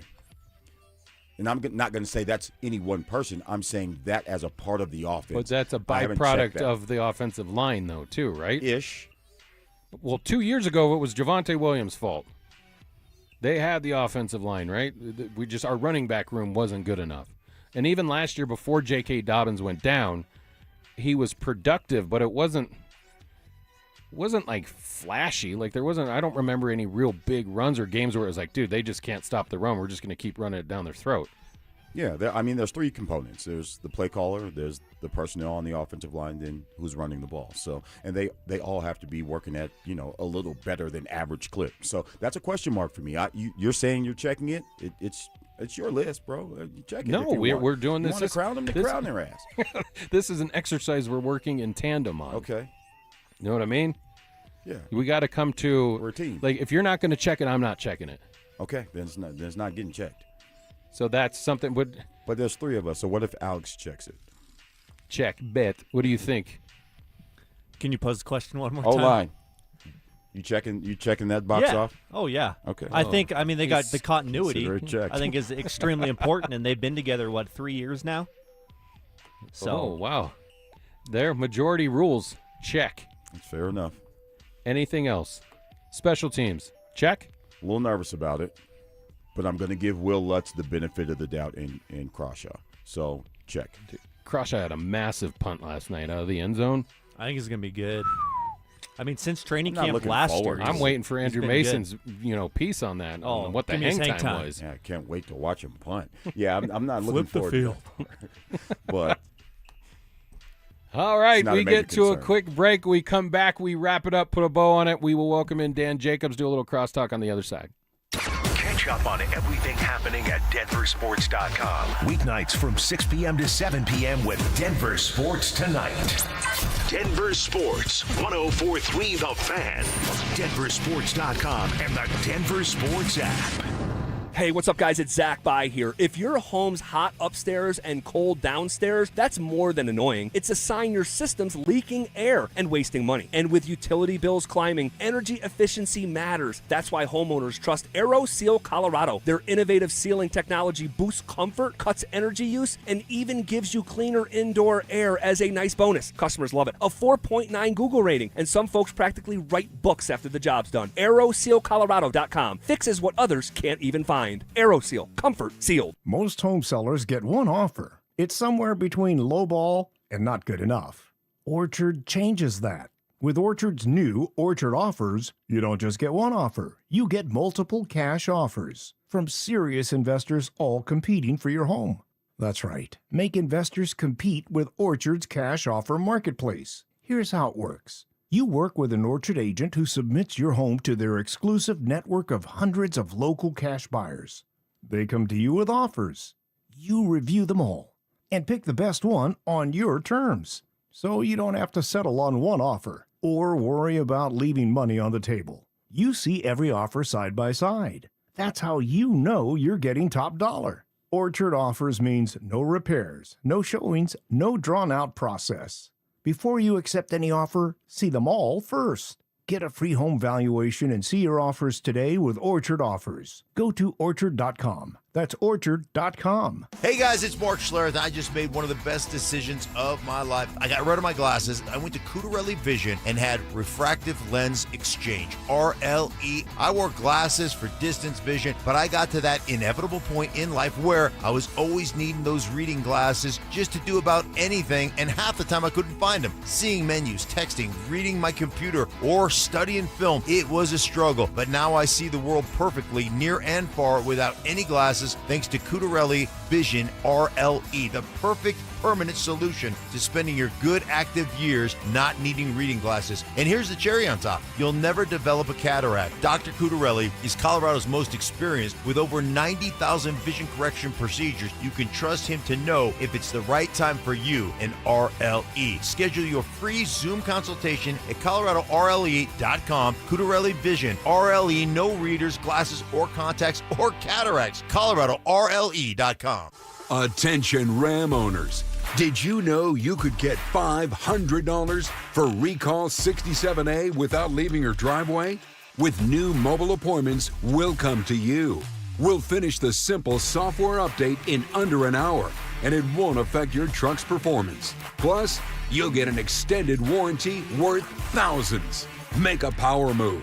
Schedule Recall 67A today at CumminsRecall.com. Is your financial advisor offering you up to a 25% upfront bonus? And are they promising you up to 9% growth per year, all for your retirement income? If not, then you need to come to Trajan Wealth. Hi, I'm Jeff Jr., founder of Trajan Wealth. And if you plan to retire within the next 10 years, don't wait only to find out it's too late. I've seen hardworking folks like you retire only to be required to go back to work, all because their advisor told them guarantees like these were too good to be true. They aren't. That's up to $25,000 upfront or up to $9,000 per year on $100,000, guaranteed for retirement income. Don't keep working when you're supposed to be retired, and don't let any financial advisor tell you it's too good to be true. Unlock your Trajan family office at TrajanWealth.com or call 1-855-TRAJAN-1. That's 1-855-TRAJAN-1. Annuity guarantees are based on the claims paying ability of the issuing insurance company. DBA in most states has Trajan Wealth Insurance Solutions. Denver Sports 104.3 The Fan presents Kyle Reese and Mark.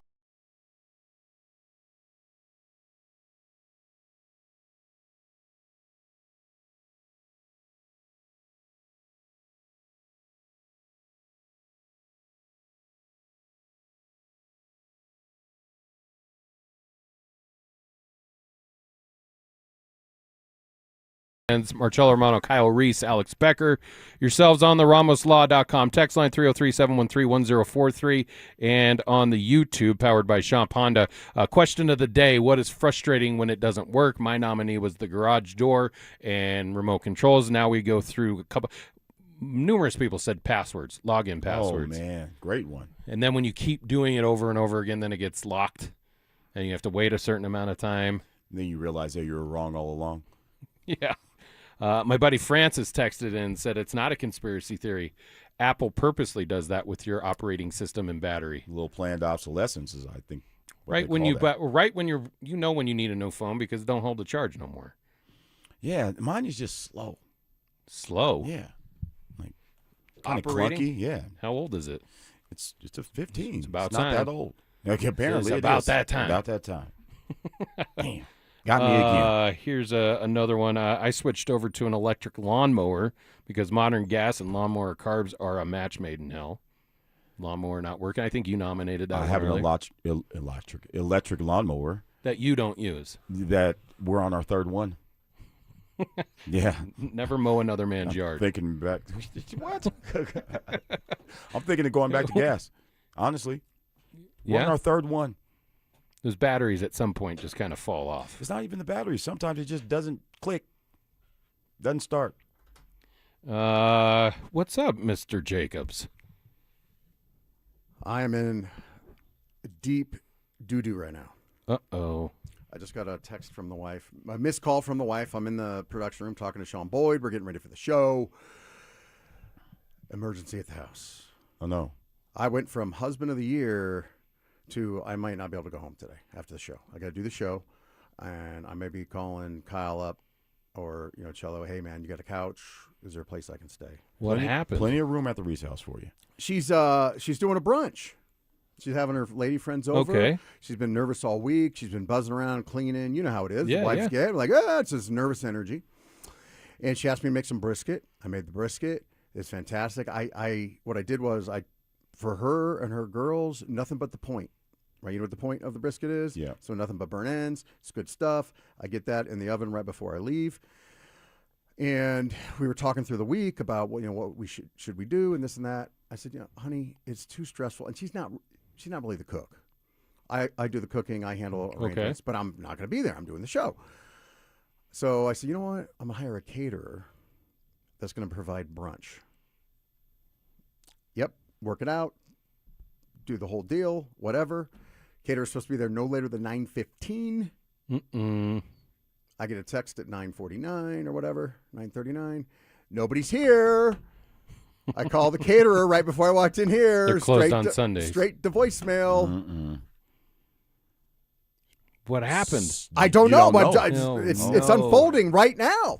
Like, I don't know. Like, my wife's calling. I'm like, It wasn't Chick-fil-A, was it? No, it was like Closed a caterer. on Sundays? You know what? It was a marketplace caterer. It was going to look great. Like, they have pictures. This will be a great idea. We'll get Chick-fil-A. But, good. Thankfully, she didn't. Like, sometimes these caterers, they'll want a deposit, like half. Thankfully, I haven't paid anything. That's probably why they're not there. They didn't ask. What are we doing? I'm in trouble, man. It's the last time you've done this. This has been a while. Yeah, like we don't normally hire caterers because I take care of things. But, Okay. I mean, we hired one. Well, at least they got brisket. I don't know if it's the. Well, I mean, you should have had him make it because he makes. It I know better he than makes the anybody. best. Yeah. He's better than anybody at making brisket. I felt like shame. I'm like, How many friends is it? There may be 20, 25. Are there enough burnt ends to go around? They're going to be splitting burnt ends. I mean, I give them a full half catering pan of burnt ends, and it's ladies. They eat like birds, so we should be. Unless okay. there's What no was other on the food. menu from the caterer? Oh man, we had like quiche. She just got there. Woo! Yeah, it's quiche, like little silver pancakes, triple stack. Cute stuff. French toast, something. Oh, good stuff. Yeah, good yeah. stuff. Yeah. Powdered sugar all over the damn place. Yeah. Okay. And, bacon, sausage. Yeah. Saved your bacon. The whole spread. For sure. No doubt. Avoided. Now you can perform. Mind is Yes. clear. Woo! We're ready to go. Thank All right. goodness. I can go home after the show. Let me ask you this. Our question of the day is something when it doesn't work is extremely frustrating. What would be, I said garage door, remote control. We've had login passwords. You said AirDrop on your phone. We both have. You still have your trigger? Or you never? It's a had Rectech, but yeah. Okay, yeah. That's something that's frustrating because they're expensive, and it's like, what's going on with this? Yeah. Something that's expensive that when it doesn't work, it's very frustrating for me has been the DeLorean. Oh. Which is pretty much all the time, right? That was a hopefully big not one on now. the text line, too, was just vehicle problems. Yeah. So right now, the DeLorean is up at altitude speed in Brighton for a little 3-month vacation as it gets fitted with a Corvette LS3 engine and a Porsche transaxle. How much are they paying you around here? Hey, man, I've been doing the show for 8 years. I got Deirdre Miko sponsoring the show. Doing all right. Okay. Damn, that thing's going to move. It's going to move. They're saying it might be faster than a Tesla. Because it's light. It's light in its rear engine. And so they say they thought it would be sub 3 in the 0 to 60 when we got it. Clutch, when that thing gets up to 88, you're going to see some real serious. Yeah. So, the lawnmower, yes. Man, that's a question. What were some of the good ones on the text line? Because I could go all There's day. cars, toilet is another one. Yeah, Coworkers was really good. Coworkers. Yeah. I mean, plumbing is crazy. Coworkers you just get used to because how many coworkers do you have that don't work? There's one everywhere. Yeah, there's a lot, usually more than one. No doubt. Yeah, so. All right, your take on the Broncos preseason opener. It was what I expected it to be. I'm Danny not Green gonna did. over. He's close. Yeah, it's what I came away with yesterday was no more taking a backseat to anybody. There's nobody in the AFC that the Broncos should go, well, we feel pretty good, but we just can't get past. Who is it? What team can they not The get only past? one that I think is will be a problem will be the Bills. They beat the Bills. I get it. I get beat it. them. But at some point or another, do you envision Josh Allen winning a Super Bowl? If I had to put money on it, I would say probably not. Lamar Jackson? No. By the way, I heard Phil and Zach were talking about these lists, top 10 things, and Lamar Jackson was on them, and like top 10 accuracy and arm strength. Now, arm strength, maybe he could sling it, but he's not accurate. So, no, I never see – I've called Lamar right from the start, like dime a dozen. Like, it's not dime a dozen athletically, but you know the guy that is going to wow you, and then in the playoffs, NFL defensive have it figured out. Oh, Dan. And I'm down on Lamar Jackson. I think we have seen the best of him. But you didn't call the 2 MVPs. Yeah, regular season awards. Yeah, he did great, fantastic. No, but you didn't call him. You said I called him right from the start. Right, you he's never going to be. Yeah, well, I didn't call the MVPs, but I called that he's not going to be an all-time great because he's not going to win championships. And by the way, Cello, like when you ask that question, I'm always going to say no. I'm always going to bet against a quarterback not winning a championship because probably 7 out of 10 times I'm going to be right. See, that's Joe Williams. He made a fortune in this town. Betting against John Elway. Against John Elway. Everybody else is John Elway. And he's like, nope, I'm making my bones, getting down. Because all I have to do is, what are the odds he's actually going to win one? And for 16 years or something, he was right. Well, for everyone that we see, I can see it happening. Joe Burrow, Bo Nix, if you want to put him in that conversation. That you assume they're going to. There's the Dan Marinos that got to a Super Bowl in his second year, would have thought that he had multiple opportunities to win a championship and never even got back. Would you have ever made a bet of any significance that Jalen Hurts would win a Super Bowl? Back before he won it. No, obviously. I didn't think he was going to be successful in the league. How about Nick Foles? Nick Foles doesn't count. Yeah. That's like Jalen Hurts almost doesn't count to me. Hostetler. Those were like a different era. We'll stay with Hurts. Era. No, I wouldn't have. Okay, so but that's how I feel about most. What about Bo Nix? Are you asking me to bet, or are you asking me? Either way, do you see it? Do you believe? Do I believe the Broncos can win the Super Bowl? Yes. I asked about Bo Nix. Is he? Broncos can. Well, I mean, win consequently, he would win the Super Bowl. Okay, here's the conversation. Patrick Mahomes. Do you expect him to win another one? No. Yes. Okay. Yes is the correct answer. Bo Nix, the answer is, I don't know. He could, but you don't expect it, do you? Hold on. Yes is the correct answer. For Patrick Mahomes? He's going to win another Super Bowl? He'll win another Super Bowl. You know that. Okay. You know that, Bet a Coach. brisket. Come on, Coach. Bet a brisket. You can't say that about everyone. Who? I can. I'm going to. Matt Stafford. I just told you I'm going to say that about everybody. Not guys that have already done it, but I'm just saying, like, Jared Goff. No. Jaden Daniels. No. Drake May. No. I'm going to say no because I'm going to be right I think 7 out of 10 there's times. only probably one in the league that which I would say, and let's correct me if I'm wrong, fellas. I mean, I feel pretty darn good about Burrow if they can get something around him, and I'm certain that I'll be eating delicious brisket from the guy that is on record saying he makes brisket better than anybody, Coach Kyle Reese. I will be getting down on that brisket because Patrick Mahomes sometime in the next 6 years is going to win another title. Burrow's not going to win one either because He may they've not. got Damn, dude! a third of no their, Josh Allen, no Lamar third Jackson. Of their salary is tied up in 3 players. No, it's not going to happen in Cincinnati. All right, we're taking up some of the judges' time. We got to get out of here. You got the judge coming up for the next few hours. Real quick, What's on tap? We've got John Davis from the Fan Football Pregame Show coming up here in about 15 minutes or so. My man Sean Boyd behind the glass, raring to go. He's got a lot of stuff pent up he wants to talk about Friday night. He's got a crazy take that we're going to get into because I think it's a little cuckoo. But we'll get into that. And, we're going to rock it for 3 hours. Awesome. We'll be listening. For Alex Becker and Kyle Reese, Marcello Romano, you've been listening to The Fan Weekends on 104.3 The Fan. One Wheel Broncos talk. Cecil Lammy and Andrew Mason bring the heat on Orange and Blue Today. The most passionate intelligence and in-depth Broncos coverage in the game. Weekdays at 5 p.m. on the Denver Sports 104.3 The Fan YouTube channel. Hit subscribe at DenverSports 1043 and never miss another take. Orange and Blue Today, powered by Ramos Law, official injury law firm partner of the Denver Broncos. DenverSports 1043. The Fan. What's going on, everybody?